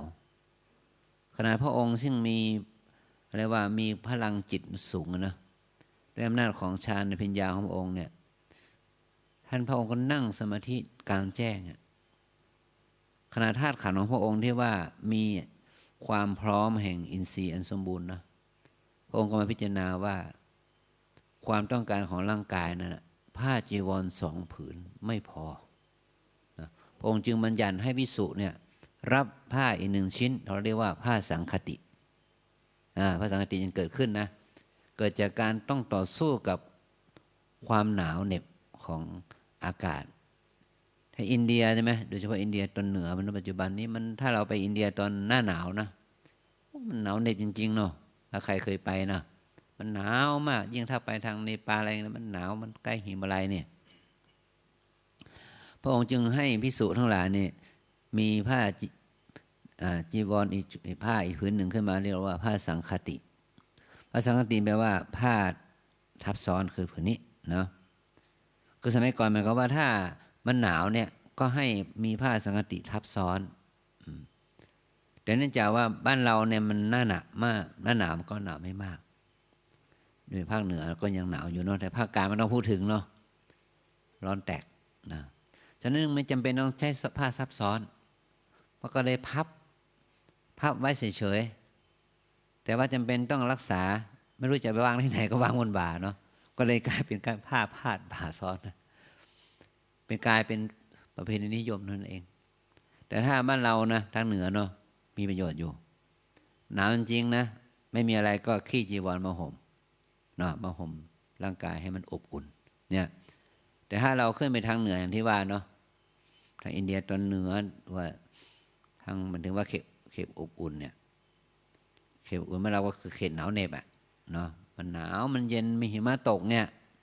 มันจะสู้ได้ยังไงจีวรเนี่ยพระองค์ก็จึงให้อนุญาตให้มีผ้าจีวรขึ้นมาอีก1 ผืนที่เราเรียกว่าสังคติคือเป็นผ้าทับซ้อนนะผ้าทับซ้อนเพื่อที่จะสู้กับความหนาวเหน็บได้ฉะนั้นในพวกฤาษีนะชีไพรในป่าหรือพระสงฆ์ในเขตหนาวเนี่ยเขาจะต้องมีการบูชาไฟกันจุดประทีปบูชานะจุดประทีปบูชาเพื่ออะไรจะได้ความร้อนนะในโรงอุโบสถในหอสวดมนต์เนี่ยจุดประทีปนะถ้าเราไปทางทิเบตอาจารย์เคยไปที่ทิเบตเนาะที่เขตจีนเนาะที่ทิเบตเนี่ยเขาเรียกว่าเขาจะมีหม้อมีจุดเขาเรียกว่าใส่น้ำมันเนยเนาะใส่เนยเนี่ยแล้วจุดทั้งวันทั้งคืนเพราะอะไรก็เพราะมันหนาวมันเขาถึงกับเป็นหิมะเนาะมันหนาวแล้วยังไม่พอเนาะต้องใส่ผ้าหนาใส่จะนุ่งผ้าแบบของเราอย่างนี้ไม่ได้ละเขาจะใส่ผ้าสักหลาดผ้าสักหลาดเนาะบ้านเราเลยนะถ้านุ่งแล้วก็นะเป็นลมนะมันร้อนนะแต่ทางทิเบตทางจีนอย่างนี้เนาะมันหนาวเหมาะกันนั่งนุ่งห่มผ้าสักหลาดนะสังเกตไหมเราวัดตอนนี้ว่าเรามีพระทิเบต2 องค์นะเขานุ่งห่มมันแบบผ้าของเขาเนี่ยเขาก็ร้อนนะเหงื่อแตกนะมาสมรมนั้นเหงื่อแตกนะเพราะเขาก็จะมีผ้าอยู่ตัวคือ1 ข่มนะอันนี้ยังเบาๆนะถ้าของเขาเต็มชุดแล้วยิ่งกว่านี้นะเนี่ยมันหนาวอย่างนี้นะฉะนั้นการที่เมื่อปลายฤดูฝนขึ้นมาใช่ไหมว่าพระภิกษุจะต้องมีเครื่องนุ่งห่มให้เพียงพอที่จะต่อสู้กับอากาศหนาวนะฉะนั้นพระองค์จึงให้โอกาสกับภิกษุที่จะต้องแสวงหาผ้าให้เพียงพอกับที่จะต่อสู้กับความหนาวเหน็บเพราะสมัยพุทธกาลนั้นภิกษุพุทธศาสนาของเราเนี่ยอยู่อินเดียตอนเหนือมันไม่ได้อยู่อินเดียตอนใต้นะอินเดียตอนใต้ในพุทธศาสนาเผยแพร่ไปสู่อินเดียตอนใต้สมัยพระเจ้าโศกมหาราชนู่นนะลงไปสู่ลังกาอะไรอย่างงี้นะเข้ามาสู่เมืองไทยเราเนี่ยหลังจากพุทธเจ้านิพพานไปตั้ง300 กว่าร่วม300 ปีฉะนั้นแต่มันก็เนี่ยอาศัยวินัยเดิมที่ยังไม่มีการเปลี่ยนแปลงใช่ไหมฉะนั้นเมื่อมาสู่ทางตอนใต้หรือเขตร้อนมันจึงจะต้องใช้อย่างผ้าของคนที่อยู่เขตเหนือไม่ได้มันก็เหมือนกับว่าไม่จำเป็นต้องห่มหนาก็ใช้ผ้าบางๆเนาะลองผ้าบางๆเนี่ยเราไปเที่ยวทางภาคเหนือหรือเข้าไปสู่เมืองจีนหรือเข้าไปยุโรปอเมริกานะพระสงฆ์ไทยเราก็ต้องปรับตัวนะต้องใส่กางเกงรองจอนต้องใส่เสื้อข้างในใช่ไหมบางทีก็ใส่โอเวอร์โค้ทด้วยเนาะใส่โอเวอร์โค้ทได้ก็คือว่านุ่งห่มอย่างเงี้ยใส่สบงจีวรเต็มชุดนะแต่ข้างในเนี่ยต้องใส่รองจอนนะ2 ชั้นนู่นนะใส่เสื้อหนาแล้วก็ใส่โอเวอร์โค้ทด้วยเนาะคุมแล้วมันถึงจะต่อสู้ได้นะใส่ถุงมือถุงเท้าเต็มอัตรานะใส่หมวกเนี่ยเราจึงไปเห็นสภาพที่พระที่เบสเขาใส่หมวกใส่อะไรเนาะนั่นแหละเพราะเขามีพื้นที่ของเขาเต็มไปด้วยหิมะเนี่ยพระองค์จึงอนุญาตให้ภิกษุเนี่ยสามารถผ่อนปรนเรื่องเครื่องนุ่งห่มได้เป็นตามสภาพของสิ่งแวดล้อมและสภาพอากาศนะอันนี้คือเราให้เรามีมุมมองที่ให้สอดคล้องกับสภาพอากาศและสถานการณ์ของโลกที่เป็นปัจจุบันนะฉะนั้นแต่ว่าเมื่อเราเอาเรื่องของกฐินมาเป็นที่ตั้งของการที่จะทำกฐินฐานกิจนั้นถ้าพูดง่ายว่าถ้าย้อนไปประมาณสัก50 ปีจากนี้ไปเนาะนะ รุ่นของอาจารย์นี่แหละนะเป็นเนนเนี่ยนะเราการที่เราจะได้ผ้ามิสลินหรือผ้าใยสงเคราะห์นะผ้าโทเลอย่างดีนะมันเกือบจะไม่มีนุ่งนะเป็นเนนนี่ก็นุ่งผ้าฝ้ายเนื้อหยาบนี่แหละผ้าฝ้ายเนื้อหยาบนี่แหละมันก็ไม่ใช่ว่าจะมีมากเพราะว่าในว่าการที่เราจะได้ผ้าผืนดีๆมานะราคาเป็นพันเนี่ยหมดสิทธิ์แล้วสามเณรเนาะเพราะมันไม่มีเงินจะซื้อแล้วก็โยมก็ไม่ถวายด้วยเนาะอย่างมากก็ถวายเจ้าวาดเท่านั้นแหละนอกนั้นเราก็หาตามมีตามได้เหมือนกันนี่แค่ว่าย้อนไปแค่50 ปีนะเราก็ยังหาผ้าเนื้อดีๆหรือผ้าหนาๆที่จะนุ่งห่มป้องกันความหนาวความร้อนเนี่ยยังหายากถ้าเราย้อนไปเป็น100 ปีไม่ต้องพูดถึงเลยนะฉะนั้นการที่เรายังรักษาประเพณีของการถวายผ้ากฐินเนี่ยก็เพราะว่าบริบทของการเวลาเนาะที่ยังมีความจำเป็นอยู่กับพระสงฆ์แต่เมื่อมาถึงยุคปัจจุบันเรื่องของผ้ามันเป็นสิ่งที่รองลงไปแต่สมัยก่อนนั้นวัดวาอารามโดยทั่วไปเนาะถ้าเป็นวัดใหญ่วัดหลวงก็มีพระราชามหากษัตริย์เศรษฐีคฤหบดีตลอดถึงมหาอมาตย์เนาะเป็นผู้สร้างวัดสร้างวาผู้ดูแลอุปถัมภ์พระสงฆ์มันก็อยู่ที่ว่าวัดวาอารามนั้นจะเป็นอย่างไรก็อยู่ที่ผู้อุปถัมภ์เนาะเมื่อคนมีฐานะอุปถัมภ์การสร้างโบสถ์สร้างวิหารศาลาเจดีย์มันก็เป็นอยู่ที่บุคคลผู้มีฐานะแต่ว่าเมื่อสถานการณ์มันเปลี่ยนแปลงไปนะพระราชามหากษัตริย์ไม่ได้มีอำนาจปกครองบ้านเมืองเต็ม100%ละนะผ่านระบบสภาผ่านระบบผู้แทนนะเนี่ยการดูแลพระศาสนานะมันก็ลดลงไปเนี่ยก็ทำให้ประชาชนคนทั่วไปเนาะมารับภาระแทนเนี่ยเมื่อมารับภาระแทนเนี่ยนี่เรามองในแง่ของบริบททางสังคมใช่ไหมอย่างว่าเราเป็นต้นเนาะเนี่ยเราไม่รับการอุปถัมภ์จากราชการนะปีหนึ่งเป็นเงิน10 ล้าน100 ล้านอะไรมันไม่มีนะ5 ล้าน10 ล้านก็นะต่อปีนะมันก็หายากโดยเฉพาะอารามราชอารามชาวบ้านถ้าเป็นพระอารามหลวงก็ยังพอมีบ้างนะ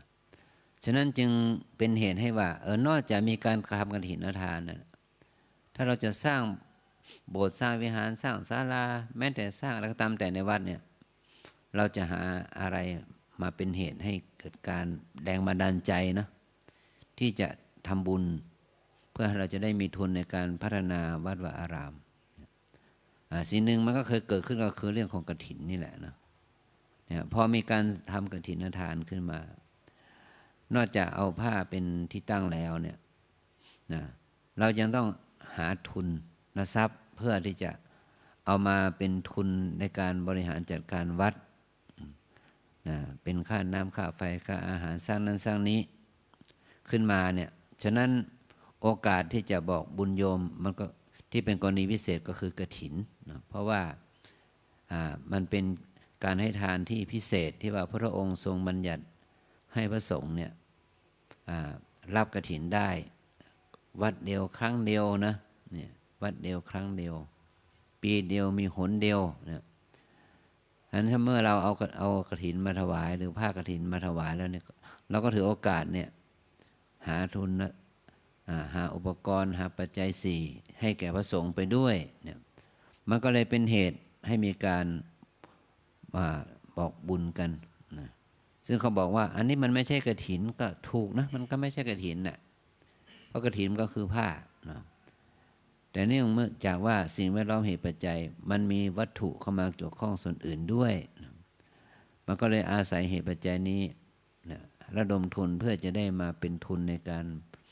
บำรุงอารามบำรุงวัดขึ้นมา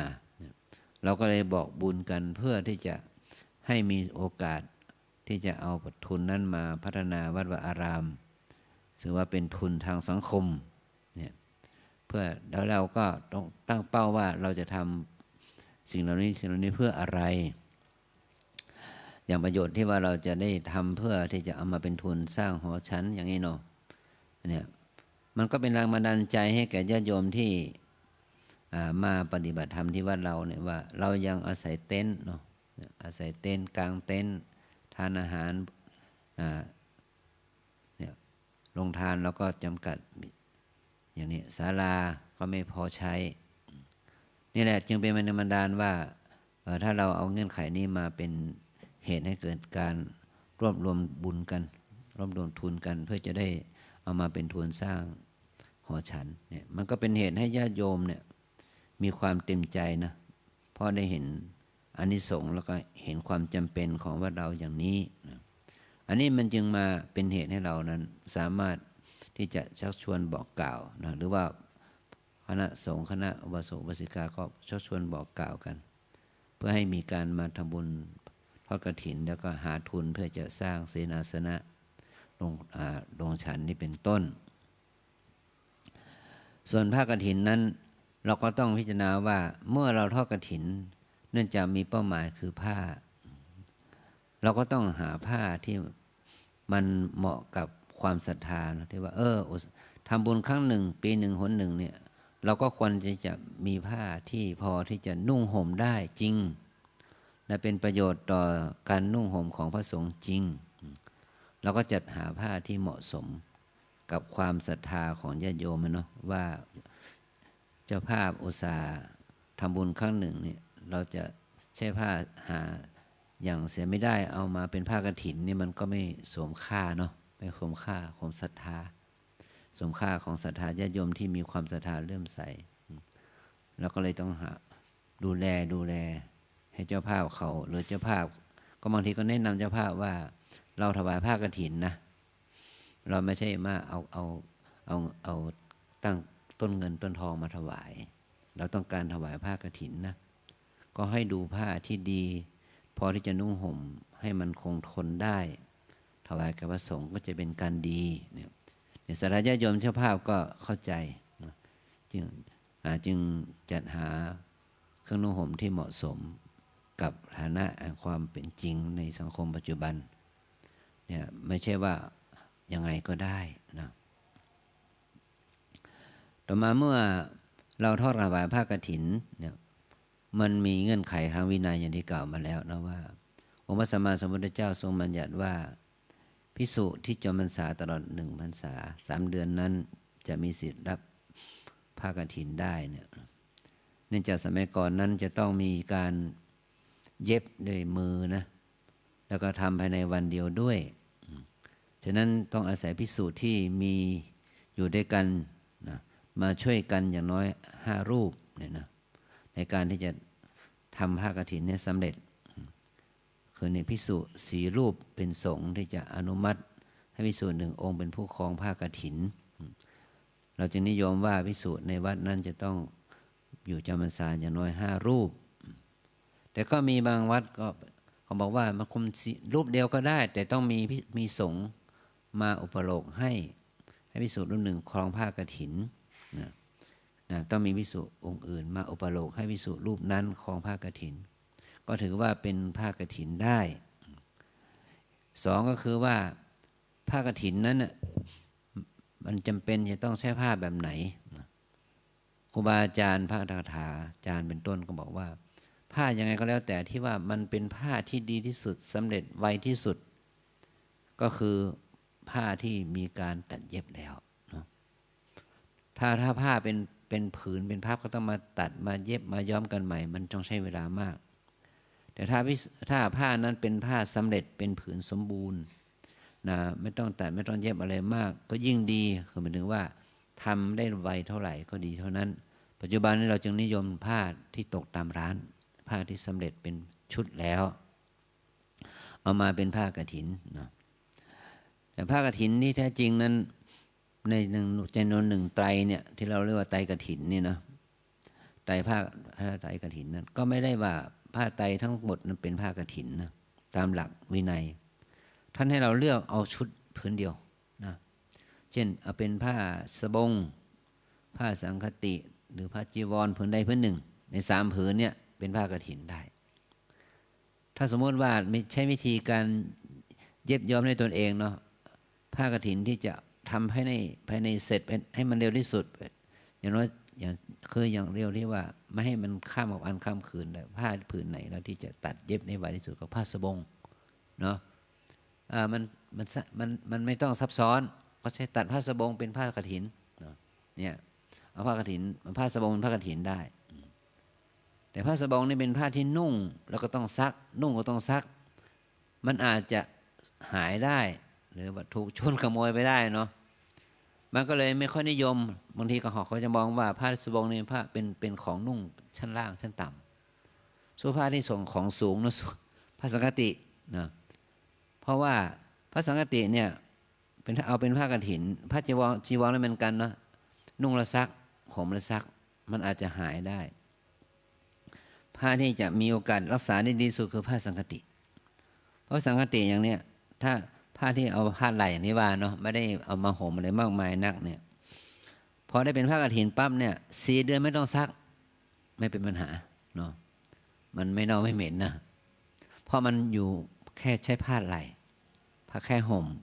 อยู่บนไหล่อย่างนี้เป็นต้นหนึ่งอย่างมากก็ห่มคลุมเราสามารถที่จะรักษาได้ไม่ให้มันผ้ามันหายให้เนี่ยเราจึงนิยมโดยทั่วไปเขาจะนิยมใช้ผ้าสังคติเป็นผ้ากฐินเป็นส่วนมากของพระสงฆ์ในปัจจุบันนี้นะเพราะว่ามันไม่ต้องซักตลอด4 เดือนนะจะต้องรักษาไว้ให้ได้อานิสงส์4 เดือนนะตั้งแต่บัดนี้เป็นต้นไปจนถึงนู่นน่ะ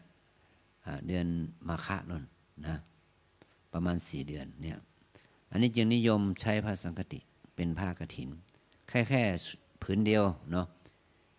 ส่วนผ้าจีวรผ้าสบงผ้าอังสะผ้าประโคตเอวพวกนั้นก็เป็นผ้าบริวาร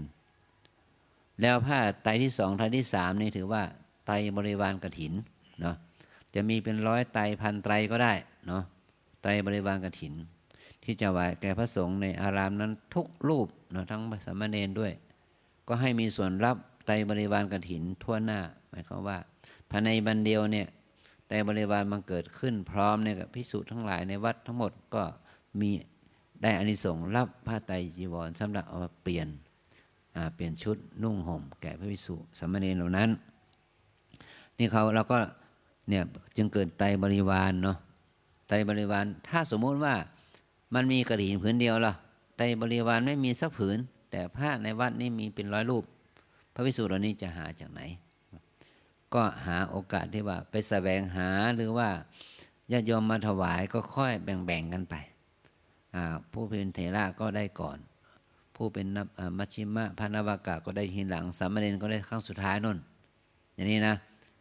ได้ไม่ได้ก็ไม่รู้นะแต่ถ้าไม่ได้ภิกษุที่ได้ของใหม่ใช่ไหมของเก่าก็สละให้แก่คนอื่นแก่ลูกอื่นต่อไปอย่างนี้นะในสมัยพุทธกาลจะเป็นอย่างนั้นเมื่อได้มา1 ชุดของใหม่ก็ต้องสละชุดเก่าให้แก่ภิกษุที่มีจีวรเก่ากว่าไปตามลำดับจนจีวรเก่านั้นใช้ไม่ได้แล้วไปทำอะไรอาจจะเป็นผ้าปูนอนไปเป็นผ้ากันเพดานไปผ้าเพดานไปผ้าปูนอนนั้นเก่ากว่านั้นเอาไปทำอะไรไปก็อาจจะเป็นผ้าเช็ดเท้าเช็ดอะไรไปผ้าเช็ดเท้ากว่าเก่ากว่านั้นเป็นอะไรก็เอาไปขยำกับดินโคลนนะแล้วก็เอาไปโปะผนังไปเนี่ยเอาผ้าจีวรเก่าๆนะไปผสมกับดินเหนียวเนาะทำเป็นดินโคลนฉาบกุฏิฉาบผนังกุฏิผนังวิหารไปอันเนี้ยเขาเรียกว่าวิธีการใช้ผ้าของสงฆ์ให้มันคุ้มค่าในสมัยพุทธกาลเป็นเช่นนั้นเกิดจากที่ว่าท่านพระอานนท์เนี่ยรับผ้าจากพระนางสามาวดีและพระเจ้าอุเทนบอกว่าเอ้ารับมาตั้ง400-500 ผืนเนี่ยรับไปเพื่ออะไรก็บอกว่าถวายให้แก่ภิกษุที่เก่ากว่าแล้วของภิกษุเก่ากว่าแล้วไปทำไมก็ให้ภิกษุเก่ากว่าที่ว่านะแล้วสุดท้ายก็ใช้อะไรไม่ได้แล้วก็นี่ว่าขยำกับดินเหนียวโปะผนังไปพระเจ้าอุเทนว่าโอ้พระสงฆ์เนี่ยใช้ผ้านี่อย่างคุ้มค่าเนี่ยพระองค์ก็เลยศรัทธาเนาะถวาย ผ้ากับพระสงฆ์อีกอันนี้จึงเป็นเรื่องที่เกิดขึ้นในสมัยพุทธกาลนะฉะนั้นการที่เราถวายผ้าไตรจีวรนั้นก็เพื่อจะได้เป็นประโยชน์อย่างนี้นะแก่พระสงฆ์นะฉะนั้นการเมื่อเราได้เห็นคุณค่าอย่างนี้แล้วจะเห็นความสำคัญหรือความจำเป็นอันที่สองก็คือเรื่องของอานิสงส์ที่เป็นกรณีพิเศษที่เกิดจากการถวายผ้าที่เกิดจากที่ว่าประวัติของนางบนวนาเถรีพระนางบนวนาเถรีนั้นก่อนที่พระนางจะเป็นสาวนะที่สวยงามเนี่ยเป็นพระภิกษุณีที่สวยงามที่สุดพูดง่ายๆเนาะจนเป็นที่หลงไหลของคนทั้งหลายเนี่ยว่ามันมาจากเหตุอะไรก็ประวัติของพระนางนี่ก็กล่าวถึงว่าสมัยหนึ่งนี่นางเป็นคนยากจนแต่อยากจะนุ่งผ้าที่มีสีทองดอกบวบนะทองดอกบวบเหลืองนะเหลืองทองนะเหลืองทองดอกบวบนางจึงไปรับจ้างบ้านคนที่มีฐานะทำงานอยู่3 ปีเนาะมีเงื่อนไขว่าขอให้ได้ผ้าผืนที่สามารถนุ่งห่มได้ด้วยผ้าผืนเดียวเหมือนกับผ้านุ่งผ้าสาลีของอินเดียเนาะให้ได้ส่วนหนึ่ง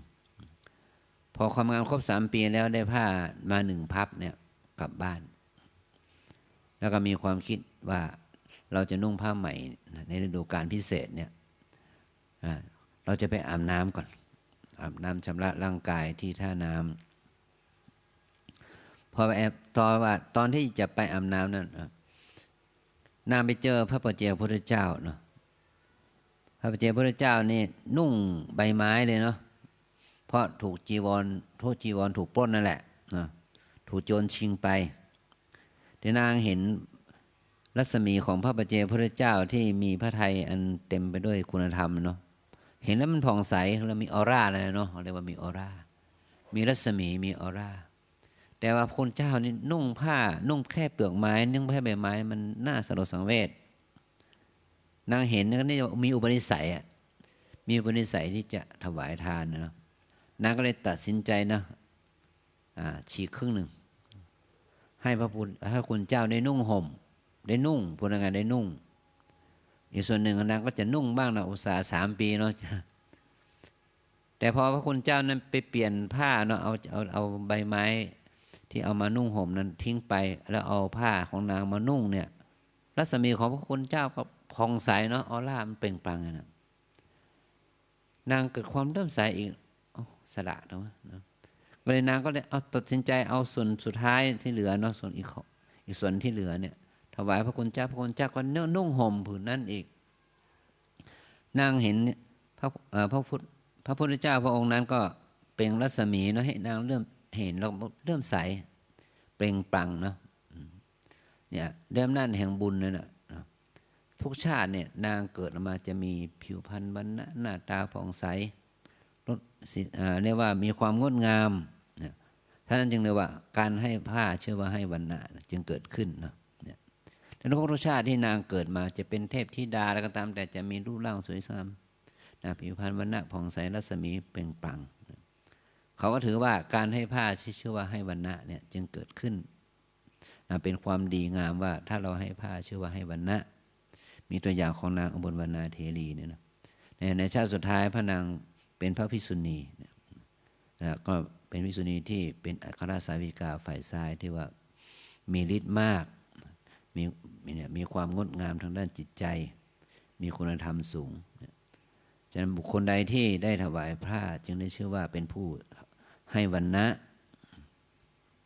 ให้ความงดงามทางด้านผิวพรรณด้วยทางด้านสติปัญญาด้วยเนี่ยเพราะว่าพระนางมันไม่ใช่แค่รูปสวยงามภายนอกอย่างเดียวแต่สติปัญญาก็เป็นเลิศด้วยเนี่ยฉะนั้นเวลาเราทำการถวายอะไรก็ตามแต่นะแม้แต่จะเป็นปัจจัยสีส่วนอื่นก็เราก็ต้องนึกถึงประโยชน์ของสิ่งที่เราจะถวายนั้นว่าเพื่ออะไรต้องการให้ได้ประโยชน์อะไรเนี่ยเราก็ต้องนึกถึงประโยชน์นั้นด้วยเรียกว่าทำบุญด้วยปัญญานะเห็นคุณค่าของการกระทำนั้นแล้วก็ว่าทำให้มันประณีตทั้งวัตถุที่เป็นหลักคือผ้าและวัตถุที่เป็นบริวารก็ให้ประณีตเหมือนกับที่เรา จัดดอกไม้นะจัดสถานที่จัดข้าวของเครื่องใช้สิ่งเหล่านี้นะจัดอาณาบริเวณเป็นการเชิดชูยกย่องนะเป็นการเอื้อเฟื้อเกื้อกูลทำให้บุญบริวารของเรานั้นมันมีความดีงามไปด้วยอันนี้ก็ถือว่าเป็นการกระทำบุญที่ประกอบด้วยองค์ความรู้คือสติปัญญาว่าสิ่งที่เราทำนั้นไม่ใช่ว่าทำเพื่อสนองกิเลสตัณหาแต่สนองสติปัญญาอันนี้คือเป้าหมายของการทำบุญว่าแม้ว่าเราจะใช้ผ้ากฐินผืนเดียวแต่ว่าให้มันเป็นมหากุศลเป็นบุญมหาศาลเกิดขึ้นนั้นเป้าหมายของเราอยู่ที่ไหน1 2 3เนาะว่าเป้าหมายของเราเนี่ยคือต้องการบำรุงพระศาสนาให้ศาสนาเราตั้งอยู่ได้แล้วก็เป็นประโยชน์เกื้อกูลต่อ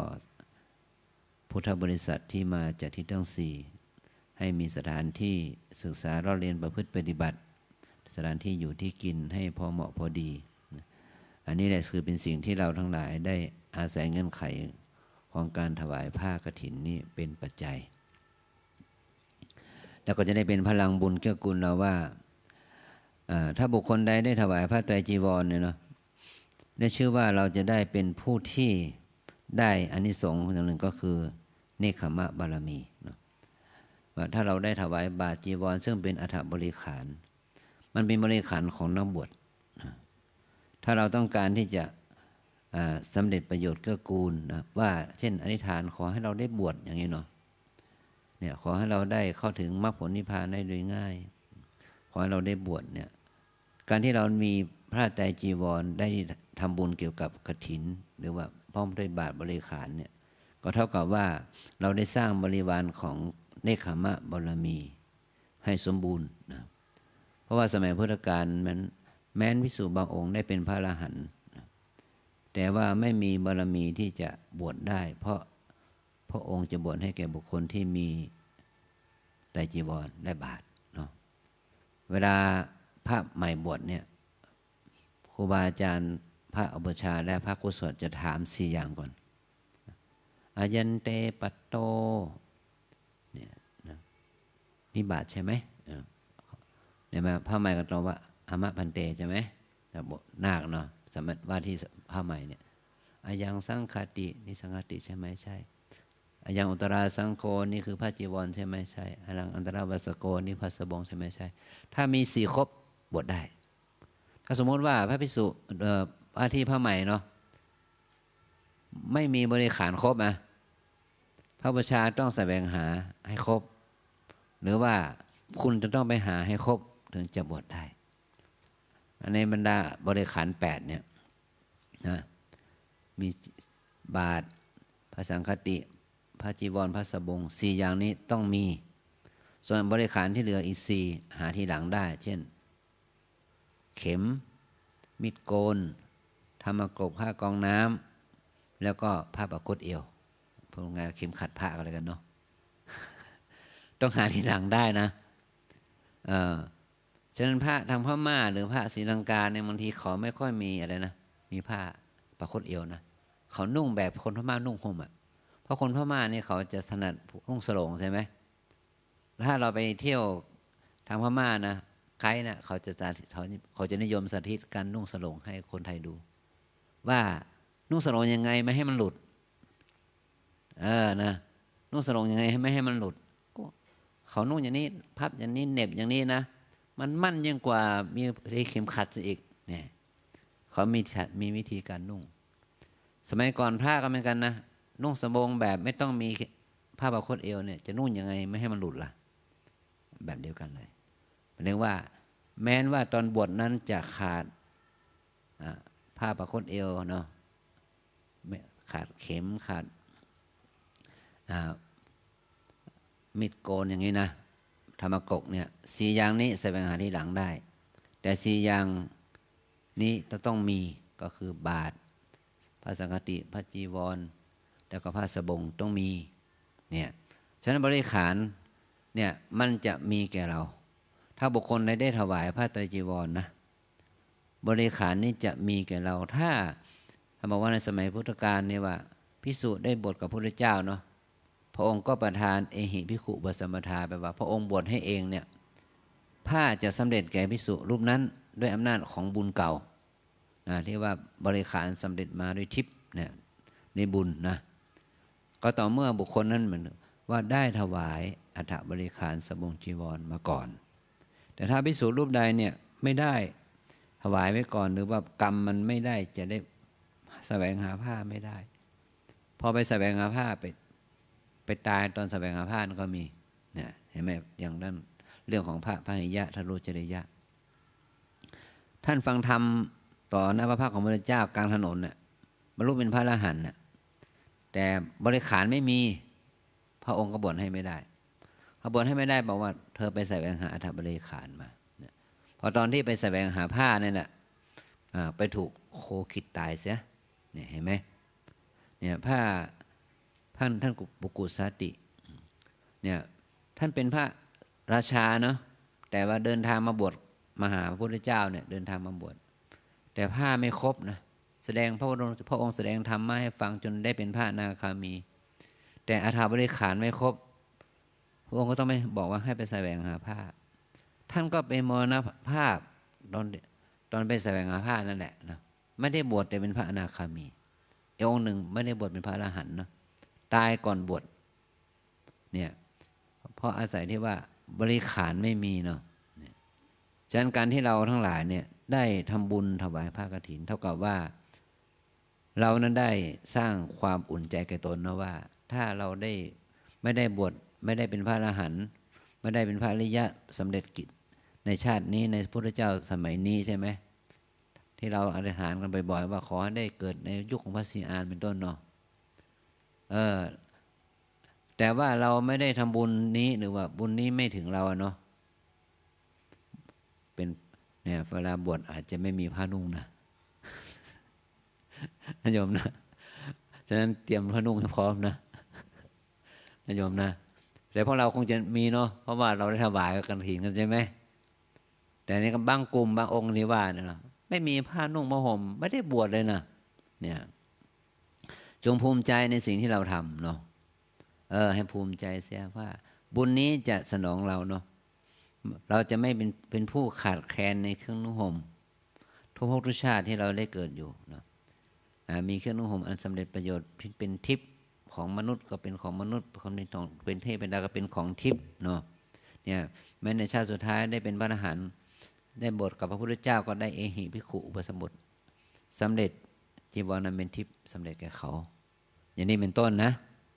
อันนี้จึงขออนุโมทนาว่าสิ่งที่เราทำนี่จะได้ประโยชน์ด้วยบุญของเราอย่างนี้เนาะส่วนถ้าถวายพระกฐินนั้นภิกษุจะได้อานิสงส์ของพระภิกษุนะคำว่าอานิสงส์หมายถึงว่าจะได้รับการยกเว้นทางวินัยบางประการเช่นวัดใดได้รับอานิสงส์กฐินไปไหนเนี่ยเวลาจะไปเดินทางไปไหนมาไหนนะถ้าไม่ได้รับอานิสงส์กฐินก็ต้องเอาแต่จีวรไปครบชุดอย่างนี้ว่านะแต่ถ้าได้รับอานิสงส์กฐินไม่ต้องเอาจีวรไปครบชุดได้นะผ้าสบงผ้าจีวรผ้าสังฆติผืนใดผืนหนึ่งนั้นเอาไว้ทิ้งไว้ที่วัดหรืออะไรเงี้ยผ้านั้นจะไม่เสียสิทธิ์ที่เรียกว่าผ้ามันไม่เป็นนิสกีไม่ต้องสละผ้านั้นเนี่ยสองก็คือสามารถฉันอาหารเป็นคณะโภชนะได้คณะโภชนะหมายถึงว่าฉันในถ้วยในอาหารในภาชนะเดียวกันในถ้วยเดียวกันจานเดียวกันบาตรเดียวกันในจานเดียวกันเนาะพูดง่ายๆภาษาชาวบ้านปัจจุบันฉันล้อมวงอ่ะนะฉันล้อมวงได้นะแต่ถ้าไม่ได้อานิสงส์กฐินต้องฉันหน้าใครหน้าคันบาตรใครบาตรมันได้นะแต่ถ้าได้รับอานิสงส์กฐินฉันรวมกลุ่มกันได้เรียกว่าคณะโภชนะ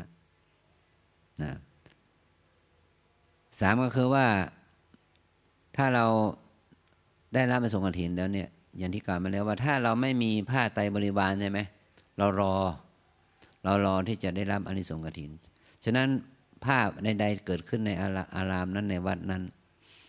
ก็พระภิกษุรูปนั้นก็จะมีสิทธิ์ที่จะเข้าไปมีส่วนแบ่งจากจีวรที่เกิดขึ้นในอารามนั้นได้เสมอภาคกันนี่อย่างนี้นะ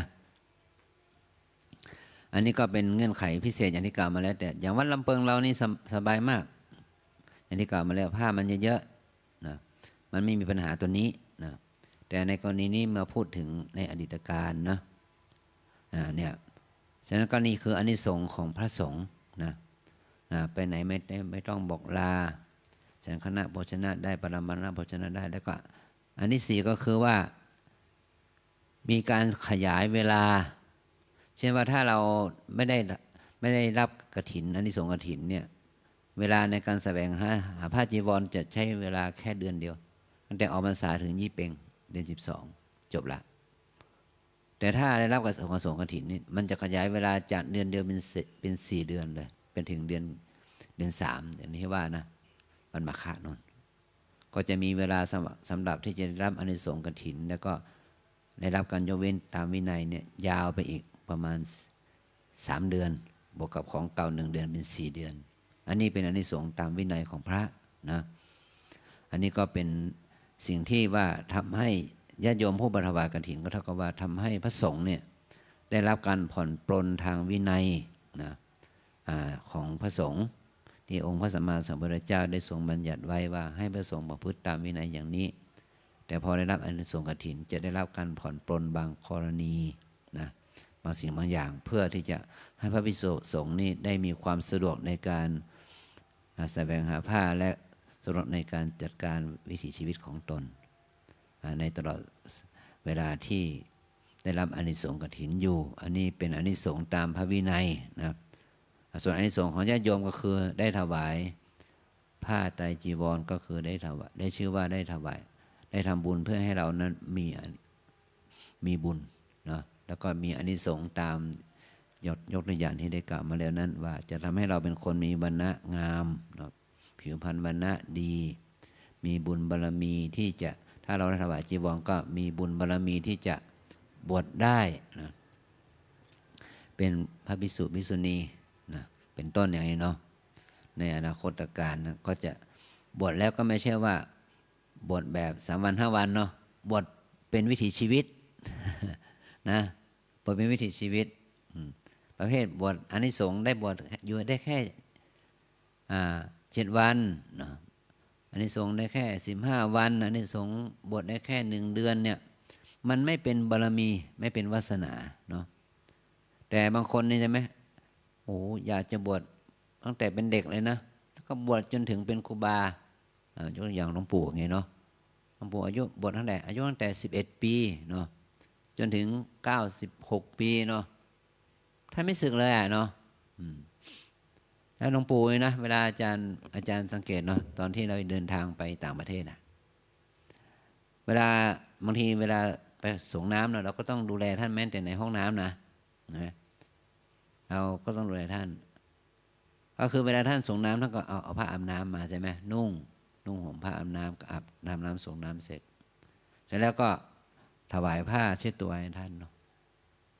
การผัดผ้าเนี่ยท่านจะมีการผัด2 ครั้งนะหลวงปู่นะก็คือว่าเอาผ้าอาบน้ำที่อาบเป็นผ้าเปียกเนาะแล้วต้องเอาผ้าสบงอีกผืนหนึ่งมาผัดก็คือว่าท่านจะไม่ให้ร่างกายของท่านนี่ขาดผ้าเลยขาดผ้ากระสาพัดเลยนะท่านก็จะเอาผ้าของท่านมานุ่งเอาผ้าอีกผืนที่เราเตรียมมาเอามานุ่งแล้วก็ผัดเอาผ้าอาบน้ำเราก็เอาไปซักเอาไปบิดใช่ไหมแล้วก็ผ้าผืนนั้นก็จะเป็นผ้าซับที่ว่าผ้าเช็ดตัวเนาะผ้าเช็ดตัวส่วนล่างพอเป็นผ้าซับแล้วก็เราก็ต้องเตรียมสบงอีกผืนหนึ่งที่เป็นผ้าสบงผ้าแห้งนะที่ไม่เปียกน้ำไม่ซับเนี่ยเอาให้ท่านมานุ่งผัดอีกครั้งหนึ่งแล้วก็เอาผ้าผืนนั้นไปตากก็หมายถึงว่าครูบาอาจารย์ของเราจะใช้ผ้า2 ครั้งคือผ้าสำหรับนุ่งห่มเปียกสำหรับอาบน้ำเนาะแล้วผ้าผัดสำหรับเช็ดตัวเนาะส่วนล่างแล้วถึงจะนุ่งผ้าสบงที่แห้งอีกครั้งหนึ่งนี่มันก็เป็นนิสัยเป็นนิสัยที่ว่าเราเห็นครูบาอาจารย์เราว่ามันก็น่าจะเป็นอุปนิสัยของท่านนะว่าที่ท่านจะไม่ให้ร่างกายของท่านนี่ขาดจากผ้าสารพัดตลอดเวลา90 กว่าปี80 กว่าปีที่ท่านบวชเป็นเณรมาจนถึงวาระสุดท้ายของชีวิตเนี่ยแต่ความจริงแล้วหมายถึงว่าการที่พระสงฆ์เราเนี่ย ขาดผ้าสบงจีวรนุ่งห่มนี่ไม่ได้หมายความว่าขาดจากความเป็นสงฆ์นะเพราะในวินัยเองเนี่ยเนื่องจากว่าผ้ามี3 ชุดมี3 ชิ้นใช่ไหมเวลาผ้าเปียกหรือว่าจะต้องซักหรือต้องเย็บต้องซุนต้องย้อมเนี่ยถ้ามันอยู่ในเขตสงฆ์เลยเนาะเขตสงฆ์ที่ไม่หรือในป่าเนี่ยพระก็อยู่ในฐานะเปลือยกายได้เปลือยกายได้จนกว่าผ้าแห้งเนาะ2 เรื่องที่นางวิสาขาถวายผ้าอาบน้ำฝนตอนนั้นฝนตกพระพุทธองค์อนุญาตให้ภิกษุส่งน้ำส่งน้ำอาบน้ำฝนได้เนี่ยจึงเกิดเรื่องที่ว่าคนของนางวิสาขาไปหลบฝนในวัดแล้วเห็นกลายเป็นชีเปลือยหมดเลยเพราะอาบน้ำเนาะคนใช้ก็ไปบอกนางว่าไม่มีพระมีแต่ชีเปลือยนางรู้แล้วโอ้พระคุณเจ้าคงอาบน้ำนะโดยโบราณเนี่ยเขาเป็นการอาบน้ำกันได้นางก็เลยพอถวายอาหารให้พระพุทธเจ้าและพระสงฆ์เสร็จแล้วนางจึงขอพรว่าหม่อมฉันขอพรพระพุทธองค์บอกว่าเราไม่ให้พรนางก็บอกว่าขอพรอันชอบพระองค์ก็ให้โอกาสนางบอกว่าหม่อมฉันขอถวายผ้าอาบน้ำฝนให้แก่พระภิกษุเพราะว่าสมณะเผยกายอาบน้ำก็มันจะเปียกไม่ได้มันก็จำเป็นต้องเผยกายอาบน้ำฉะนั้นการที่พระภิกษุมันจะขาดผ้าสบงจีวรเรื่องห่มในบางกรณีก็ไม่ได้ครับว่าถ้าพระไม่มีจีวรติดตัวไม่ใช่พระก็ไม่ใช่นะยังเป็นพระได้อยู่เนาะอย่างปัจจุบันเนี่ยใช่ไหมที่ว่าพระบางรูปที่ถูกกรณีอธิกรณ์หรือว่ามีคดีทางอาญาขึ้นมาเนาะถ้าไม่เปล่งวาจาศึกนะไปอยู่ในคุกในตารางเนาะพอมีการไต่สวนสืบสวนแล้วบอกไม่ผิดเพราะเมื่อออกจากที่คุมขังเนาะเนี่ยก็กลับมาวัดก็นุ่งห่มเป็นพระสงฆ์ได้เพราะท่านไม่ได้เปล่งวาจาลาสิกขานะเนี่ยไม่ได้เปล่งวาจาลาสิกขาเพียงแค่ว่าเปลี่ยนเสื้อผ้ามันเหมือนกับพระเราบางองค์เนี่ยโดยเฉพาะพระที่วิกลจริตเนาะลองไปอยู่โรงพยาบาลสวนปรุงสิไม่มีเสื้อผ้านุ่งนะไม่มีพระสงฆ์จีวรนุ่งนะแต่งกายเป็นคนไข้เนาะนุ่งกางเกงนุ่งเสื้อแบบคนไข้เนี่ยเนาะบางทีไปอยู่โรงพยาบาลบางที่บางแห่งเนาะที่เขาไม่เข้าใจระบบไม่ดีนอกจากโรงพยาบาลสงฆ์เนาะก็จะต้องให้พระนี่นุ่งห่มเสื้อผ้าของโรงพยาบาลเนี่ยพอหายไข้หายป่วยแล้วถึงจะให้นุ่งผ้าสบงจีวรกลับวัดอะไรอย่างนี้นะคือความเป็นผู้ที่ไม่มีเสื้อสบงจีวรนุ่งห่มในบางกรณีก็ไม่ได้หมายความว่าขาดความเป็นพระเพราะว่าสมณสัญญามันไม่ได้อยู่ที่เครื่องนุ่งห่มเสมอไปมันอยู่ที่จิตใจด้วยเนาะแต่ว่าเมื่อภาวะปกติเนาะสมณสัญญาของเราก็ต้องนุ่งห่มของพระสงฆ์ถ้าเป็นนุ่งห่มอย่างคฤหัสถ์ก็ไม่ได้เนาะเขาก็เรียกว่ารักประเภทเนาะมันก็ไม่เหมาะสมเนี่ยฉะนั้นการที่เรามีผ้านุ่งห่มจึงถือว่าเป็นการรักษาสมณสัญญาเนาะความเป็นนักบวชให้ปรากฏเป็นสัญลักษณ์ที่ชัดเจนเนี่ยฉะนั้นการที่เราถวายผ้าจีวรก็เท่ากับว่าเราได้ช่วยพระสงฆ์นี่มีสมณสัญญาความเป็นนักบวชไว้ในศาสนานี้ได้ที่ซึ่งมีเครื่องนุ่งห่มที่แตกต่างจากคฤหัสถ์นั้นอันนี้ก็เป็นสิ่งที่ว่ามันมีความจำเป็นในการที่จะมีเครื่องนุ่งห่มหรือมีฟอร์มเฉพาะตนเราโดยมีผ้าสบงจีวรนี่เป็นสัญลักษณ์อย่างหนึ่งของพระสงฆ์บางทีเราจึงพูดว่าไม่ไหว้พระก็ให้ไหว้ผ้าเหลืองเนาะไม่ไหว้ไม่ศรัทธาเริ่มใสก็ให้ไหว้ผ้าเหลืองตัวนี้ก็มาจากไหนตอนที่พระโพธิสัตว์ตอนที่เป็นพญาช้างสัตทันเนี่ยจะฆ่าพรานที่ยิงพระองค์นะด้วยลูกธนูอาบยาพิษแต่พอเจอพรานคนนั้นเนาะนุ่งห่มผ้ากสาวพัดพระโพธิสัตว์ก็เลยซึ่งเป็นช้างเนี่ยก็ไม่ยอมฆ่าโดยพูดว่าเราจะไม่ทำร้ายผ้ากสาวพัด แต่พรานมันฉลาดมันไปขโมยผ้ากสาวพัดของพระปัจเจกพุทธเจ้ามานุ่งห่มเนี่ยมันก็เลยรอดตายเพราะมันห่มผ้าเหลืองเนี่ยในเรื่องนี้ก็คือเกิดในฉัตรทันตปริตเนี่ยว่าพระโพธิสัตว์ที่พระองค์เป็นพระยาช้างสัตทันถูกโจรถูกอดีตชาติของพระเทวทัตนี่แหละเนาะยิงพระองค์ด้วยธนูอับยาพิษแต่เมื่อพระองค์จับได้พระองค์ก็ไม่ฆ่าเพราะว่าพรานคนนี้มันไปขโมยผ้าจีวรของพระปัจเจกพุทธเจ้ามานุ่งห่มป้องกันตนนี่เห็นไหมการเคารพผ้ากสาวพัดนั้นเพิ่งจะเป็นสัญลักษณ์ของพระอรหันต์นะมันจึงเป็นถือว่าที่เราถึงกับพูดปัจจุบันนี้ว่าไม่ไหว้พระสงฆ์ก็ให้ไหว้ผ้าเหลืองนั่นแหละฉะนั้นถ้าเราไหว้ผ้าเหลืองเอาข้างนั้นก็ไปไหว้ที่ร้านสังฆทานเนาะร้านสังฆทานก็มีเยอะแยะเนาะไปไหว้นะมันก็ไม่ใช่ผ้าเหลืองอย่างนั้นหมายถึงว่าผ้าเหลืองที่ห่มกายในฐานะเป็นนักบวชถ้าเวลาเราจะไหว้เราจะไปไหว้นึกถึงคนคนนั้นเนาะแต่ให้ไหว้นึกถึงสัญลักษณ์นะสัญลักษณ์นะเช่นอย่างกับเราไหว้พระพุทธรูปเนาะเราไม่ได้ไหว้โลหะเราไม่ได้ไหว้ไม้เราไม่ได้ไหว้ปูนเนาะเราไม่ได้ไหว้ก้อนหินเนาะแต่เราไหว้น้อมนึกถึงพระพุทธเจ้าชั้นใดเนาะพุทธคุณชั้นใดเวลาเราไหว้พระภิกษุเหล่านี้เป็นต้นเนาะซึ่งเราจะไหว้พระภิกษุนั้นเราจะต้องไหว้พระสงฆ์คือน้อมนึกถึงคุณของพระสงฆ์นั่นนะที่ว่าสุปฏิปันโนคือพระอริยสงฆ์พระภิกษุทั้งหลายเหล่านี้เป็นสมมุติสงฆ์ที่เป็นสัญลักษณ์แทนพระอริยสงฆ์เหมือนกับที่เราไหว้สัญลักษณ์เช่นไหว้พระธาตุเจดีย์เนาะไหว้พระพุทธรูปไหว้รอยพระบาทไหว้ต้นสรีมหาโพธิ์เราไหว้เพื่อนึกถึงพระพุทธเจ้าน้อมนึกถึงพระพุทธคุณเนาะเนี่ยทำไมเราที่ว่ามีการพอแสดงธรรมเราทำไมต้องมีการจุดเทียนบูชาธรรม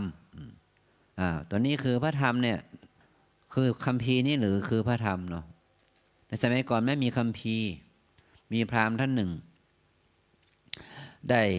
ไปถามพระพุทธเจ้าทูลถามพระพุทธเจ้าว่าหม่อมฉันนี่ปรารถนาบูชาพระธรรมจะบูชาอย่างไรเนาะบูชาพระพุทธเจ้าเห็นมีพระองค์อยู่เนาะบูชาพระสงฆ์เห็นมีพระสงฆ์อยู่แต่บูชาพระธรรมเนี่ยจะบูชายังไงพระองค์ก็แนะนำว่าพระภิกษุรูปใดทรงทำได้ทรงจำทำได้เนาะรักษาทำได้ให้ไปบูชาพระภิกษุรูปนั้นโดยการในฐานะที่ว่าท่านทรงจำพระธรรมแล้วจงพระภิกษุไหนที่ทรงจำพระธรรมมากที่สุดในสมัยพุทธกาลคือพระอานนท์เนี่ยพอพระอานนท์ทรงจำพระธรรมไว้มากพระพุทธองค์บอกว่าถ้าจะบูชาธรรมให้ไปบูชาพระอานนท์บูชาความทรงจำธรรมของท่านที่ท่านได้จำคำสอนของพระพุทธเจ้าไว้นะนี่พระพุทธเจ้าก็ทรงแนะนำให้พราหมณ์นั้นเอาผ้าใจจีวรของใช้อะไรต่างๆถวายท่านพระอานนท์ในฐานะบูชาธรรมเนี่ยอย่างนี้นะฉะนั้นเราทั้งหลายเนี่ยให้รู้หน้าที่นี้ว่าถ้าเราจะกราบพระธรรมคือกราบอะไรกราบพระพุทธคือกราบอะไรกราบพระสงฆ์คือกราบอะไรเนาะแม้แต่เรากราบพระสงฆ์ก็ไม่ใช่กราบพระภิกษุแต่กราบสังฆคุณนะที่ว่าสุปฏิปันโนภควโตสาวกสังโฆลุกเข้ามาข้างหน้าลูกนะอันนี้เป็นต้นนะ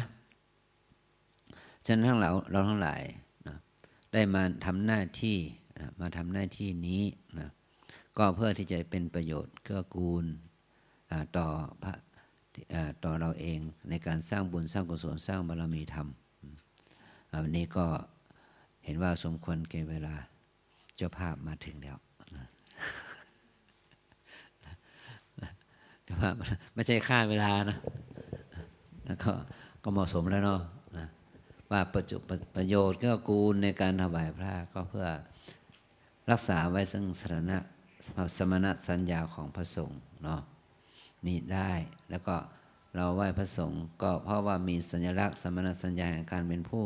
ทรงไว้ซึ่งครองไว้ซึ่งผ้าไตรจีวรที่พระองค์ทรงอนุญาตให้นุ่งอย่างนี้ให้ห่มอย่างนี้นะวันนี้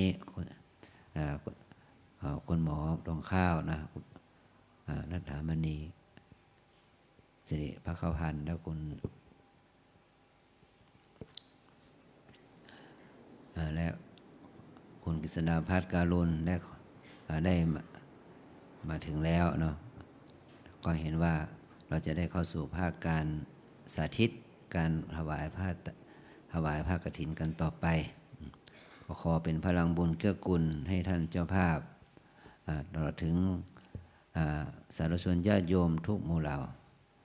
ที่ได้มาร่วมบุญร่วมกุศลมาร่วมกันสวดมนต์สมโภชพระไตรกฐินทานและบริขารทั้งปวงนี้ตลอดถึงเรามาเป็นเจ้าภาพร่วมกันที่จะทำบุญกุศลในวันพรุ่งนี้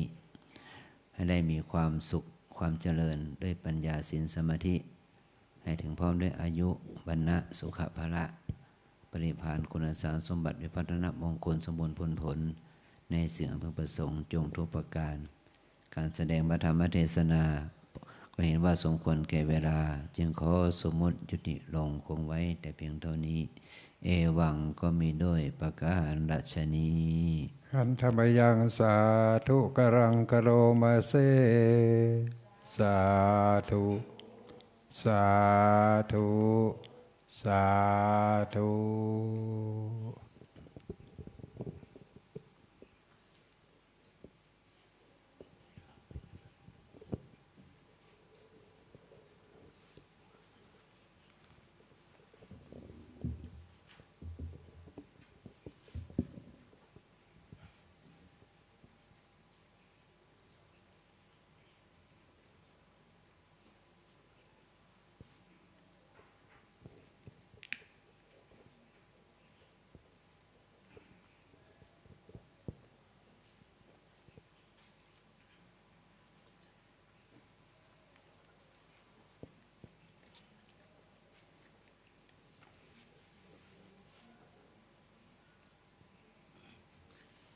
เพื่อนมาไหมลูก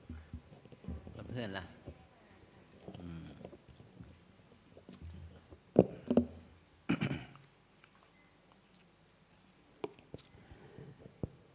เพื่อให้การประกอบพิธีกรรมในวันพรุ่งนี้ให้เป็นไปได้ดียิ่งขึ้นนะก็เราจะจำลองการถวายผ้ากฐินนะจำลองการถวายผ้ากฐินเบื้องต้นเมื่อเหมือนกับว่าเราได้เชิญตัวแทนเจ้าภาพจุดเทียนธูปบูชาพระรัตนตรัยจุดเทียนเครื่องทองทูบเทียนเครื่องทองน้อยหน้ารูปเหมือนของพระเดชพระคุณหลวงปู่เป็นที่เรียบร้อยแล้วเราก็มีการไหว้พระรับศีลแล้วก็ให้มรรคนายกได้กล่าวคำขอขมาของตาลนะเสร็จเรียบร้อยแล้วเราก็จะเข้าสู่ภาคการถวายผ้ากฐินก็คือมีโดยอาศัยเจ้าภาพเป็นตัวแทน3ท่านเป็นผู้ถวายไตรกฐินไตรหลักนะ3ไตรนี้แล้วก็เราก็จะมีการมอบผ้าไตรบริวารให้แก่แขกทุกท่านที่เป็นเจ้าภาพเนื่องจากว่าแขกของเราอาจจะบางทีเป็นเจ้าภาพ1กองแต่ว่ามีแขก2คนบ้าง3คนบ้างนะ5-6 คนบ้างถ้าเป็นเจ้าภาพใหญ่ก็มีเป็น10เนาะเราก็จะจัดให้ถวายเป็นชุดนะถวายเป็นชุดเข้ามาทีละ12คนนะเดินไปตั้งแต่นี่ไปจนถึงชุดสุดท้ายแล้วก็มอบถวายอย่างนี้เป็นต้นนะแต่ว่าเบื้องต้นนั้นเราจะให้เจ้าภาพหลักถวายก่อนนะโดยเฉพาะไตร3ไตรแรกนี่นะเราจะให้แก่ตัวแทนของก็คือคุณหมอรองข้าวนะแพทย์หญิงนัฐฐามณีสิริภคพันธ์และคุณโยมกฤษดาภัทรการุณได้ถือผ้าไตร2ไตรแล้วก็เจ้าแทนของ SCG ถือผ้าไตร1ไตรนะเมื่อเราได้เป็นเจ้าภาพมายืนต่อหน้าสงฆ์เราก็จะกล่าวคำนมัสการต่อพระรัตนตรัยบทนะโม3จบตอนที่เรา ก่อนที่เรากล่าวนโมสามจบนะเรียกว่าหันหน้าไปทางพระประธานนิดหนึ่งแต่เนื่องจากพระประธานกับพระสงฆ์นั่งอยู่ด้านเดียวกันแต่ว่าเอียงหน้าเฉียงไปทางพระสงฆ์ไปทางพระประธานนิดหนึ่งกล่าวถวายกล่าวนโมสามจบได้แล้วก็หันหน้าตรงมาหาพระสงฆ์นะแล้วก็กล่าวคำถวายกล่าวคำถวายผ้ากฐินนะจากนั้นตัวแทนเนาะตัวแทน SCG มา1 คนมาถึงแล้วกับคุณหมอแล้วก็กฤษดาภัทรเราเป็นตัวแทนนะลูกมานี่ยืนข้างหน้าเนี่ยตัวแทน SCG 1 คน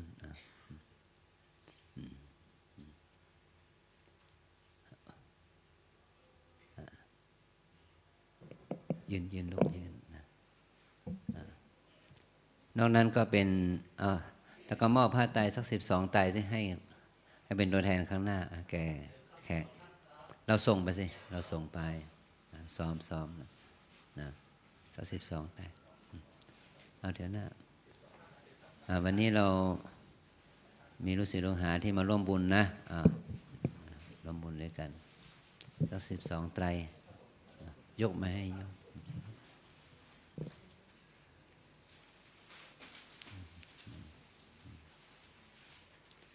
เอาแถวหน้าในสัก10ซ้อมนะซ้อมตัวแทนของครอบครัวแก้วกิติยานุกูลมาหรือเปล่านะหลวงพ่อชระเข้ามาข้างบนลูก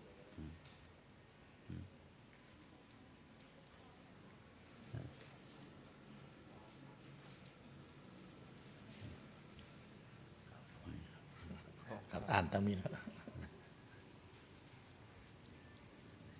เรามานั่งข้างหน้าเลยมานั่งข้างหน้าให้ครบ12จะได้ดูดีเนาะเป็นตัวอย่างเนาะอาจารย์คนนงด้วยมาเข้ามาข้างหน้าครบไหม12ให้มันครบ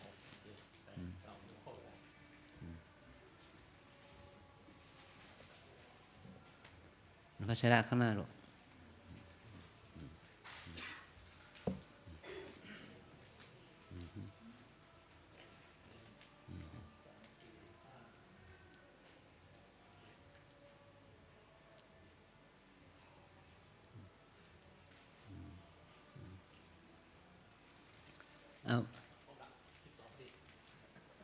เอาตัวแทน SCG มานี่สิ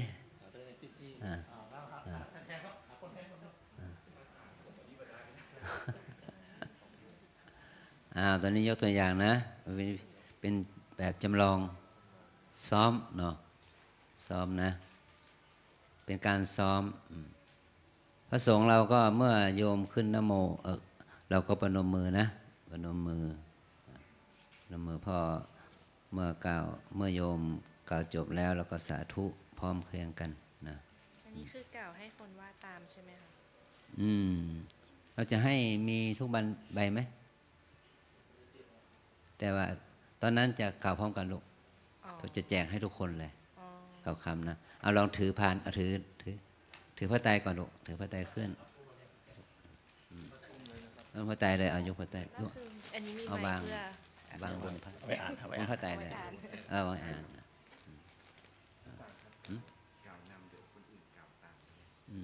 ตอนนี้เรากล่าวนำกันเลยกันนะกล่าวนำเอาเฉพาะพระไตรขึ้นนะเอาแผ่นวะกลางแผ่นรอง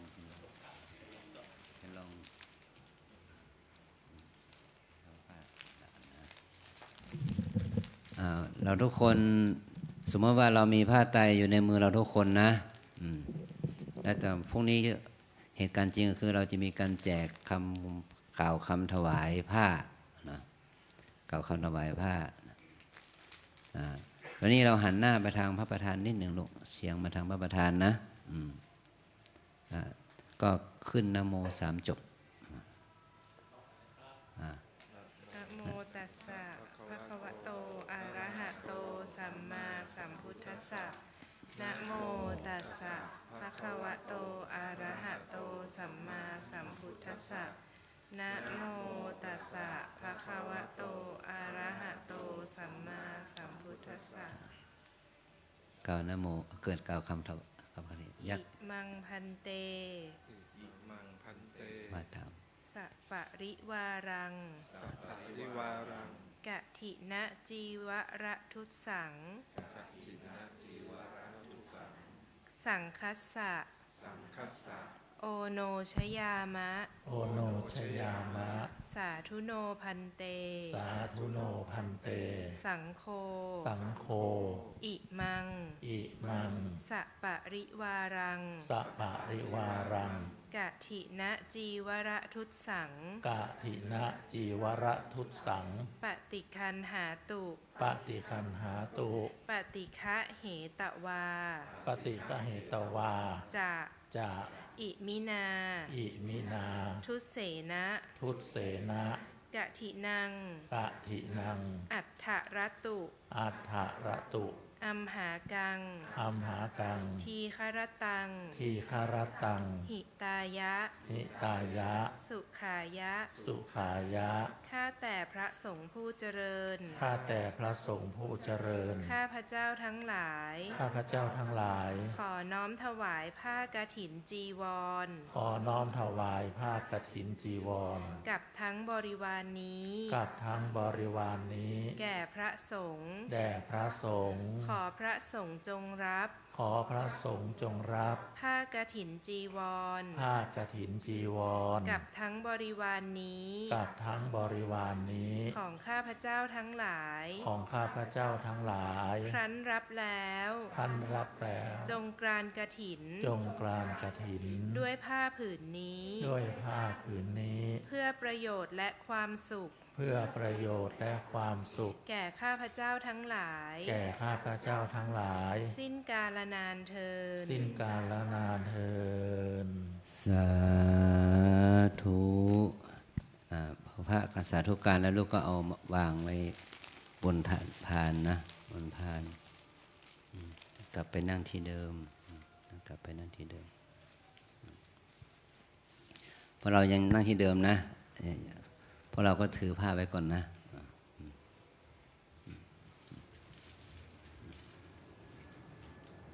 อย่าเพิ่งดิอย่าเพิ่ง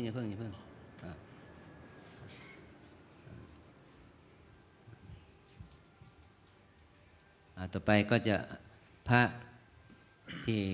เป็นผู้อุปโลกท่านจะได้กล่าวคำอุปโลกนิมนต์ครับแต่พระเรานะเมื่อพระอุปโลกที่หนึ่งกล่าวจบท่านยังไม่ต้องสาธุนะพระอุปโลกที่สองถึงจะกล่าวสาธุนะไม่ต้องขึ้น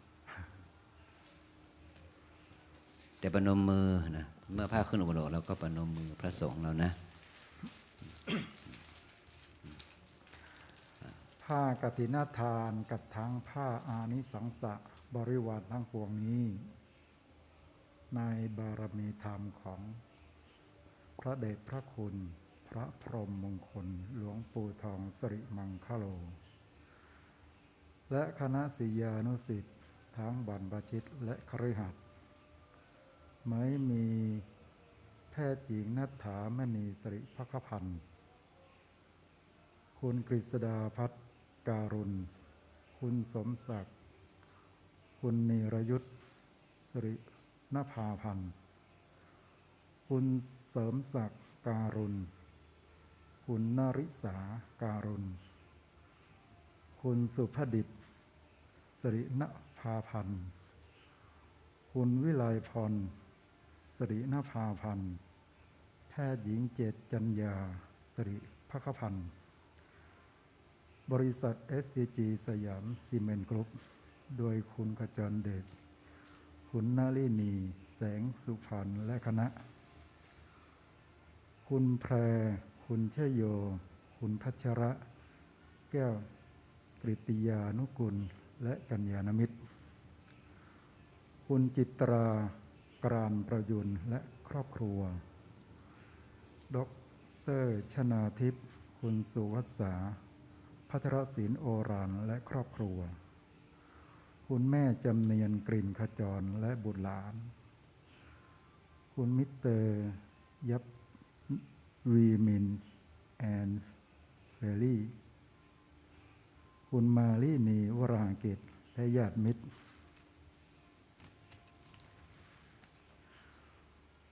คุณพิมพัฒน์พรหมธรรมภาคิน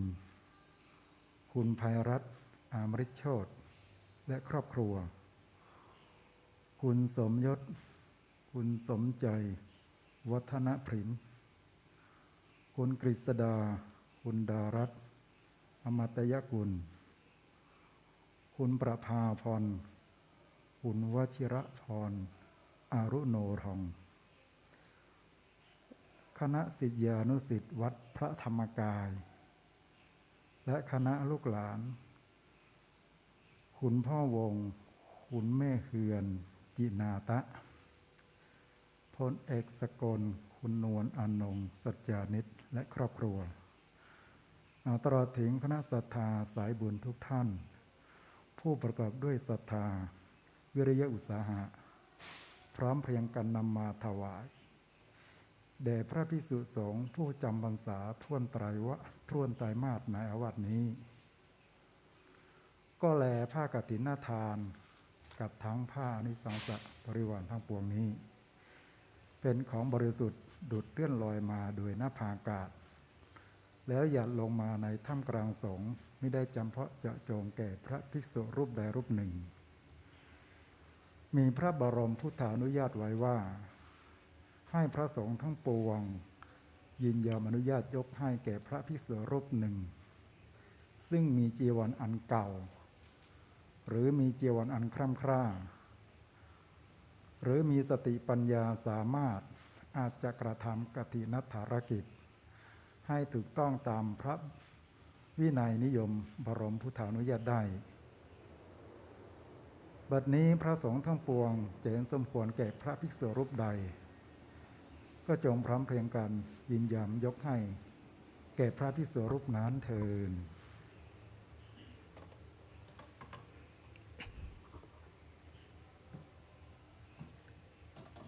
ผ้ากฐินทานกับทั้งผ้าอานิสังสบริวารทั้งปวงนี้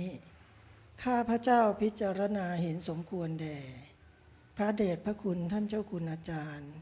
พระภาวนาธรรมาภิรัตน์เจ้าคณะอำเภอเมืองเชียงใหม่ผู้เป็นประธานสงฆ์ณวัดร่ำเปิงตะโปธารามแห่งนี้เป็นผู้มีสติปัญญาสามารถเพื่อจะกระทำกฐินทารกิจให้ถูกต้องตามพระบรมพุทธานุญาตได้ถ้าพระภิกษุรูปใดเห็นไม่สมควรจงทักท้วงขึ้นในท่ามกลางระหว่างสงฆ์ถ้าเห็นสมควรแล้วไซร้จงให้สัทธสัญญาสาธุการะขึ้นให้พร้อมกันเถิดสา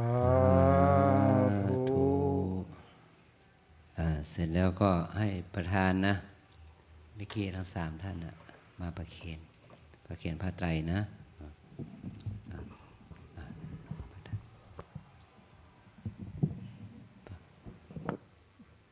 ประเคนผ้าไตรแก่ภิกษุรูปที่2ลูกรูปที่2แก่ภิกษุรูปที่2สบายประเคนทั้งพานก็ได้เดี๋ยวจะต้องชิดให้กันประเคนทั้งพานนี่ด้วยแล้วก็ประเคนบอกคนรู้สอนเหมือนกันเดี๋ยวสมมุติตอนนั้นก็ได้สมมุติตอนนั้นเป็นต้องทำเดี๋ยวจะได้คล่องตัวกันอย่างนั้นเลยแหละรูปประเคนลองประเคนทั้งพานเลยเอาประเคนยกทางพันก็ได้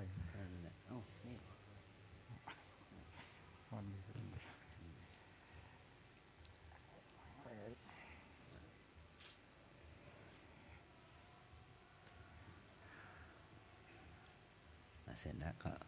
พันที่3ประเคนคู่สุดนั่นเลยรับ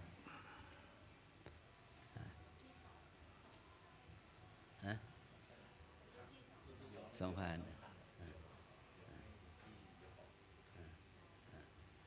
ลงเป็นหน้าที่เดิมนะ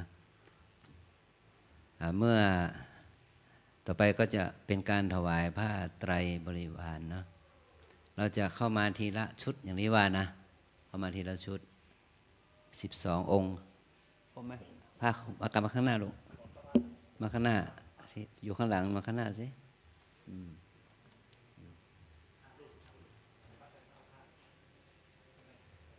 นิมนต์มา5 รูปข้างหน้าเป็นการซ้อมจริงให้มันจริงนะ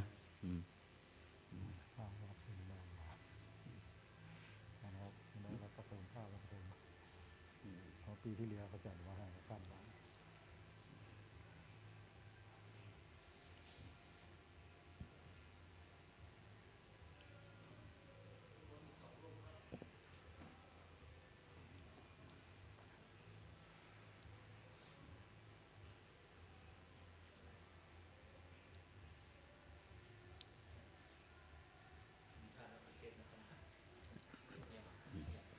ไม่เป็นไรนี่คือว่าเอามาวางข้างหน้าก่อนแล้วนะ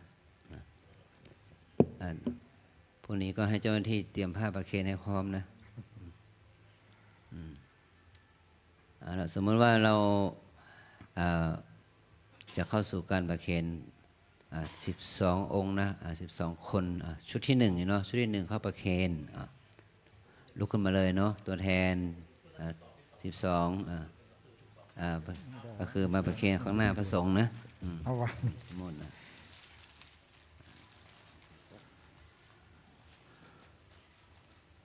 แล้วก็กลับไปนั่งที่เดิมเนาะแต่ถ้ากรณีที่ว่าชุดที่2เนาะ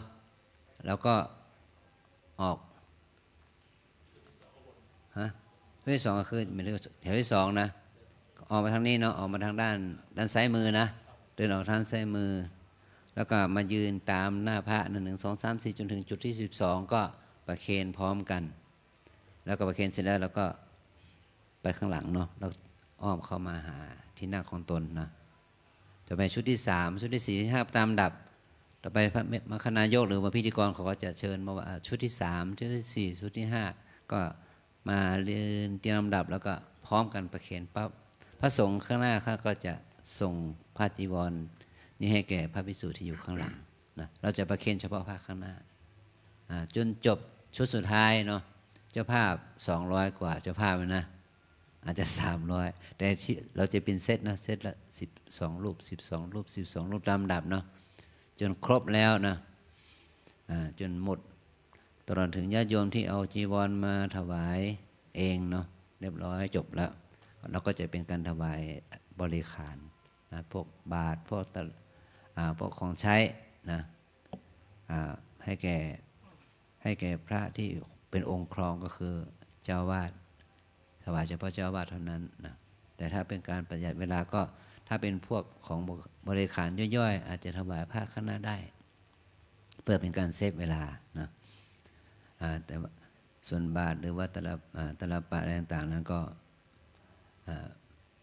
นิยมถวายแก่พระที่เป็นประธานนะอันนี้ก็เราก็พอถวายผ้าถวายบริขารจบแล้วเนาะตัวนี้ก็เป็นการกล่าวอนุโมทนานะสัมโมทนยถาแก่ท่านเจ้าภาพทั้งหลายพอกล่าวสัมโมทนยถาอนุโมทนาจบแล้วนะพระภิกษุที่อยู่แถวหน้านะถ้ามีพรุ่งนี้มีตลปัดก็เอาตลปัดถ้าไม่มีตลปัดก็ตั้งเฉพาะองค์ที่มีตลปัดนะเอาตลปัดอยู่ข้างหน้าก็จะได้ให้อนุโมทนามคณายกหรือเจ้าที่ก็แจกน้ำกวดนะแจกน้ำกวดให้แก่เจ้าภาพมีหรือเปล่าครบไหมคุณต้องเตรียมนะทำมันครบนะ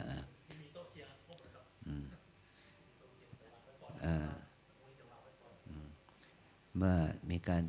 พอแจกน้ำกวดแล้วพระสงฆ์ก็จะขึ้นยถาแล้วก็เราก็อุทิศบุญกุศลกวดน้ำอธิษฐานจิตนะลูกนะให้แก่พ่อแม่ให้แก่ตัวเองนะให้แก่พ่อแม่ญาติมิตรพี่น้องเทพเทวาอารักษ์ให้ท่านอนุโมทนานะจะทดสอบดูเนาะผ้าใหม่สิเลยเนี่ย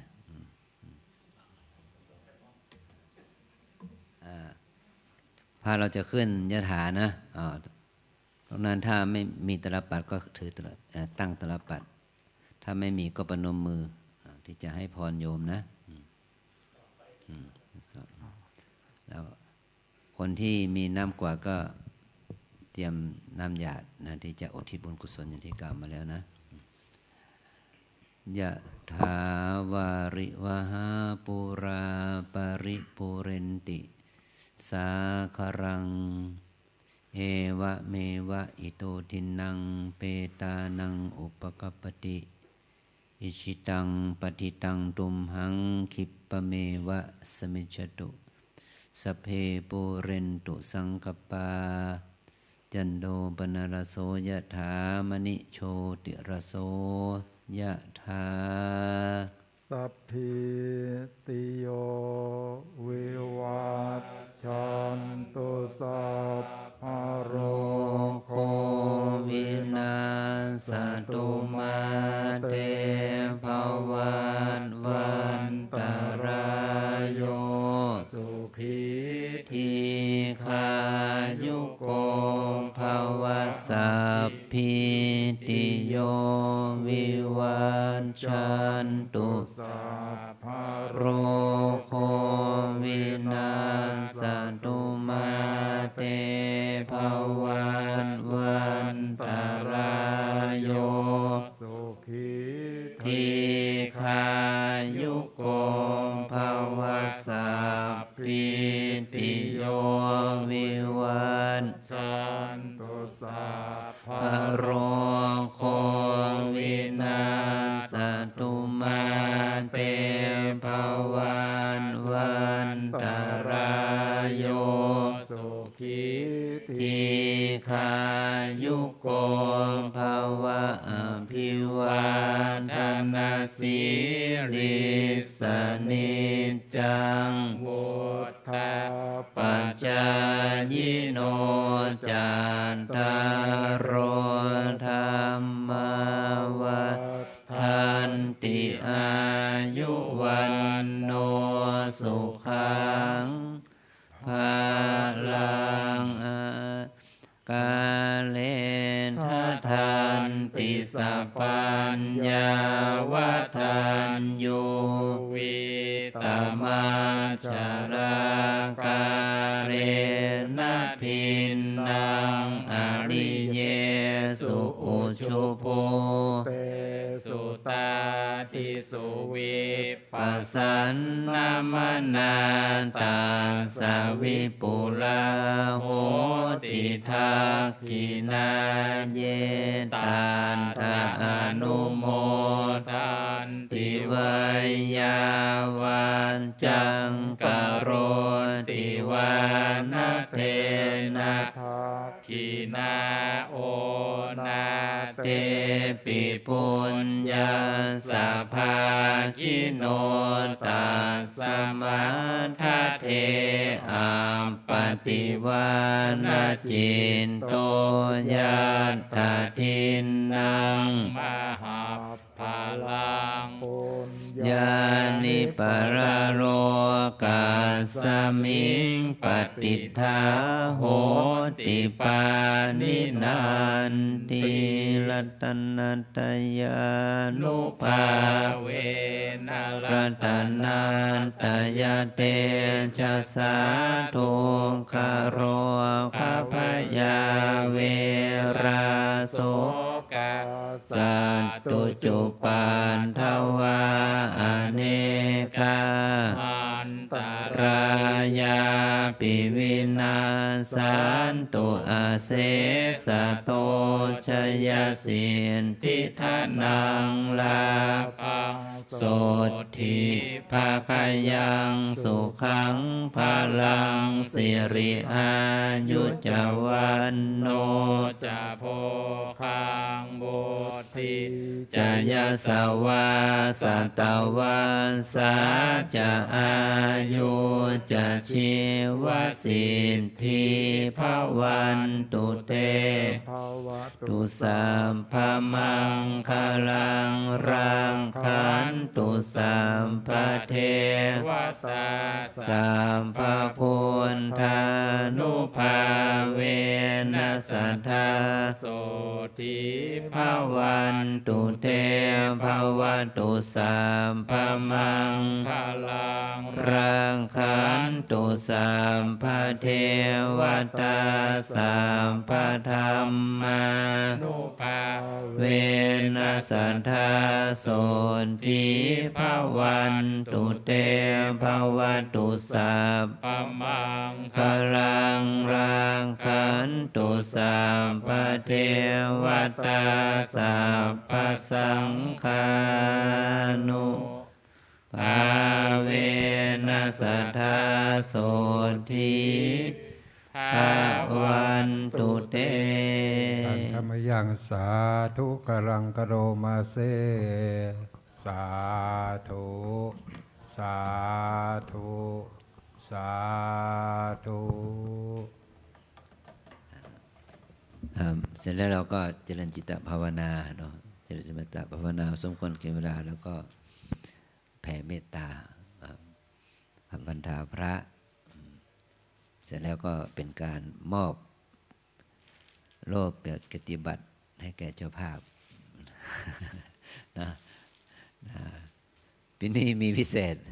มีการมอบโล่มอบเกียรติบัตรให้แก่เจ้าภาพที่เจ้าภาพใหญ่ตลอดถึงเจ้าภาพที่อุปถัมภ์กิจกรรมของเรามานานปีนะก็จะได้รับโล่รับเกียรติบัตรไปด้วยนะอันนี้ก็ให้เขาคิดเพิ่มเติมกับพระสงฆ์เราเนาะเวลาพระอุปโลกต้องอ่านชื่อเจ้าภาพไม่ถูกนะให้ชัดเจนด้วยนะท่านมหาสุรศักดิ์ท่านยังไม่ได้ฉีดวัคซีนนะอันนี้ต้องเราพูดเสียงมันไม่ชัดเจน 100% เพราะมันใส่แมสเนี่ยก็ให้พูดให้มันชัดเจนก็แล้วกันเนาะชัดเจนมิสเตอร์ยับวีมีนแอนด์แฟมิลี่เนี่ยกันนะต้องพูดออกเสียงสำเนียงภาษาอังกฤษชัดหน่อยหรือว่ามิสเตอร์ยับวีมีนและครอบครัวก็ได้แล้วเมื่อเราพูดมันภาษาไทยอยู่แล้วแมนแฟมิลี่มันไม่ชัดเจนก็มิสเตอร์ยับวีมีนและครอบครัวกันเนาะอย่างนี้เป็นต้นนะเรามีลูกศิษย์พิเศษปีนี้ฉลองหน่อยนะพลตรีอภินันท์แจ่มแจ้งพร้อมด้วยได้เป็นนายพลปีเป็นลูกศิษย์ว่าเราได้เป็นนายพลปีนี้เนาะได้เป็นผู้บัญชาการของพลทหารราบที่5ด้วยเนาะวันพรุ่งนี้จะเดินทางมาก็ถือว่าเป็นลูกศิษย์ของว่าเราอีกท่านหนึ่งแล้วก็นอกจากนั้นก็ที่มาเป็นเจ้าภาพด้วยก็คือมีพลตำรวจตรีพิเชษฐ์จิระนันทศิลป์รองผู้บัญชาการตำรวจภูธรภาค5นะอันนี้เป็นลูกศิษย์ของว่าเราท่านในพลสกลสัจจนิตคนที่นี่ก็เป็นลูกศิษย์มาน้านมนะแต่ปีนี้ท่านติดภารกิจนะอันนี้ก็จึงขออนุโมทนากับทางเจ้าภาพทุกภาคส่วนนะว่าเราได้มาร่วมกันสมโภชผ้ากฐินมาสมมุติทดสอบความพร้อมนะในการถวายผ้ากฐินนะทดสอบการอุปโลกของพระเราแล้วก็ในการทับสัพพีนะว่าเราในความนิยมว่าเรานี่ก็สมมาให้พรเป็นสัพพีแบบจบเร็วนะแต่ถ้ามันเป็นทางพิธีการเนี่ยขอให้3จบเนาะเขาเรียกว่าสัพพี3จบนะสุขีทีคายุโกภวะยังไม่ต้องขึ้นอภิวานะก็พระพีติโยขั้นที่2สัพพีติโยขั้นที่3เนาะจึงจะลงภาวะอภิวาเนาะแล้วก็บทอนุโมทนาโดยเฉพาะเรื่องของกฐินถวายผ้าหรือผ้ากฐินเนี่ยเราใช้บทกาเลแล้วก็บทอีกบทหนึ่งเราเสริมก็คือบทรัตนัตยานุภาเวนะเขาเรียกมงคลจักรวาลน้อยย่อมงคลจักรวาลน้อยย่อเนี่ยมันก็คือว่าถ้าเป็นมงคลจักรวาลน้อยเต็มเนี่ยมันจะเป็นเตชะสานะแต่ถ้าเป็นย่อเขาจะเป็นอเสสโตตัวเนี้ยมันจะถ้าผู้นำผิดก็คือผิดไปละแล้วก็โสถินะไม่ใช่โสถีนะโสถิภาคยังนะแล้วก็สิท ฐีพระวันตุเตไม่ใช่เศรษฐีไม่ใช่สิทธินะเป็นสิทธิเป็นทอทงสระอีสิทธินะสิทธินะเป็นออกเป็นสิทธินะไม่ใช่เศรษฐีอย่างนี้นะอันนี้ก็เรียกว่าก็ให้พรออกเสียงสำเนียงภาษาบาลีบางทีเราเป็นไปตามความเคยชินนะจึงให้พวกเราได้ไปเช็คดูนะเรื่องภาษานะอันนี้ก็เป็นข้อคิดเล็กๆน้อยๆนะสองก็คืออย่างที่ว่านะพรุ่งนี้ให้เจ้าหน้าที่ฝ่ายสถานที่ให้เตรียมผ้าสัมภาษณ์ที่อยู่ข้างหน้าผ้ารับประเคนนี่มันต้องมีด้วยกันนะเป็นบริขารที่ไม่ควรจะขาดมันต้องมีบางทีอาจารย์มีต้อง2 ผืนด้วยซ้ำไปใส่ในหน้าจีวรเนี่ยจีวรในอย่างพระสังฆตินี่ผืนหนึ่งละเผื่อขาดไปเกินเนาะในพระอังสะต้องมีเนาะในถุงอังสะต้องมีอีกผืนหนึ่งบางทีในย่ามมีผืนหนึ่งนะ3บางทีพระมาด้วยกันไปด้วยกันเนาะไม่มีเราต้องดึงให้ท่านนะบางทีพระผู้ใหญ่เนาะบางทีท่านไม่ได้เตรียมเราต้องมีให้ท่านตัวนี้ต้องผ้ารับประเคนเนาะการรับผ้าประเคนทำไมมีผ้าประเคนเพราะว่าวัฒนธรรมไทยเนี่ยสมัยก่อนเขาเรียกว่าราชสำนักระบบราชสำนักนี่หมายถึงว่าผู้ชายจะไปแตะท่องมือเท้าของพระสนมพระมเหสีของพระราชาตายนะสมัยก่อนแตะไม่ได้เขาก็เลยใช้ผ้ารับประเคนเนี่ยมันเป็นออกมาจากในวังเนาะแต่ถ้าโดยสมัยนิยมทั่วไปคนโบราณถ้าเราดูผ้าพม่าผ้าลังกานะเขารับด้วยมือนะผ้ารับด้วยมือได้สวรรคตก็เพราะเห็นนี้แหละแตะไม่ได้คนไหนแตะคนนั้นตายพระนางในร่มจึงตายยังไม่มีใครช่วยเหลือนะก็เพราะเหตุนี้แหละเพราะอะไรกฎมนเทียนบานต้องแก้หมดโรงเรียนบานใหม่ว่าถ้าเกิดเวลาอย่างนั้นต้องช่วยใช่ไหมจนถึงทุกวันนี้เนี่ยก็แก้ได้ก็แตะชาวบ้านได้เพราะง่ายเนาะชาวบ้านก็ไปแตะได้ในกรณีที่ว่าเป็นกรให้แก่พระราชินีอะไรเมื่อพระองค์จะต้องขึ้นบันไดอะไรเนี่ยหรือว่าซึ่งมันจะต้องเอื้อเฟื้อกันได้แต่สมัยก่อนแตะไม่ได้แตะตายคนไหนแตะคนนั้นตายนะจึงเอาเงื่อนไขผ้าประเคนยังเกิดขึ้นนะป้องกันไว้ก่อนให้มันห่างไว้ก่อนอย่างนี้นะเนี่ยอันนี้จึงให้เรารู้ว่าผ้าประเคนเนี่ยมาจากอะไรนะหมายความว่าทำไมพระไทยต้องมีแต่พระต่างประเทศไม่มีนะไม่มีพระเรื่องของพระรับประเคนขอรับด้วยมือได้ฉะนั้นพวกเราก็เลยต้องถือเป็นประเพณีไปเลยเนาะเพราะว่าพระต้องมีผ้ารับประเคนแต่มันก็ได้ดีนะเป็นผลดีเพราะป้องกันไว้ก่อนเนาะเพราะเราสัมผัสแม้ปลายนิ้วถ้าคนเรานั้นยังเป็นปุถุชนนะย่อมเกิดความกำหนัดยินดีได้ป้องกันอาบัติของพระสงฆ์ได้ด้วยนะแล้วก็รักษาระยะห่างไม่ให้มันดูน่าไม่ให้มันดูน่าเกลียดนะหรือว่าถ้าชิดเกินไปเดี๋ยวนี้คลิปมันถ่ายง่ายแป๊บเดียวหามุมถ่ายปั๊บใช่ไหมเสียหายเลยอย่างเงี้ยกว่าจะมาแก้ไขกันไม่ทันแล้วเสียหายไปแล้วมันก็ป้องกันได้อย่างหนึ่งสำหรับการใช้ผ้ารับประเคนจริงๆประสงค์เราจึงควรจะมีเพราะว่าตั้งแต่วันแรกของเราผ้าไตรในผ้าไตรนั้นเนาะมันก็จะมีผ้ารับประเคนอยู่พื้นหนึ่งเสมอนะให้ผ้าเราใช้แต่มันก็เป็นผ้าเล็กนะมันชอบหายเหมือนกันนะไม่รู้ว่าใช้มากี่ผืนแล้วมันก็หายไปหมดหลวงปู่ชอบถวายผ้ารับประเคนเสมอในงานหลวงปู่เนาะ85 86 87ถึง96 97นี่เนาะมีตลอดนะแต่เราก็ใช้ได้ไม่นานหายบางทีก็ให้คนอื่นไปอย่างที่ว่าเนาะ อันนี้ก็ต้องมีไว้สำหรับตัวเองนะพระสงฆ์เรานะมันจะเป็นผ้าพอดูดีนะพอเหมาะพอดูดีแต่นี่เขาเป็นผ้าของเขาก็ถวายเป็นสัญลักษณ์ของเขาเนี่ยไม่มีไม่เป็นไรเนาะผ้าแอดโลโก้นะแต่ว่าผ้าธรรมดานี่แหละที่ว่าประเคนได้แต่ไม่ควรใช้ชายจีวรชายสบง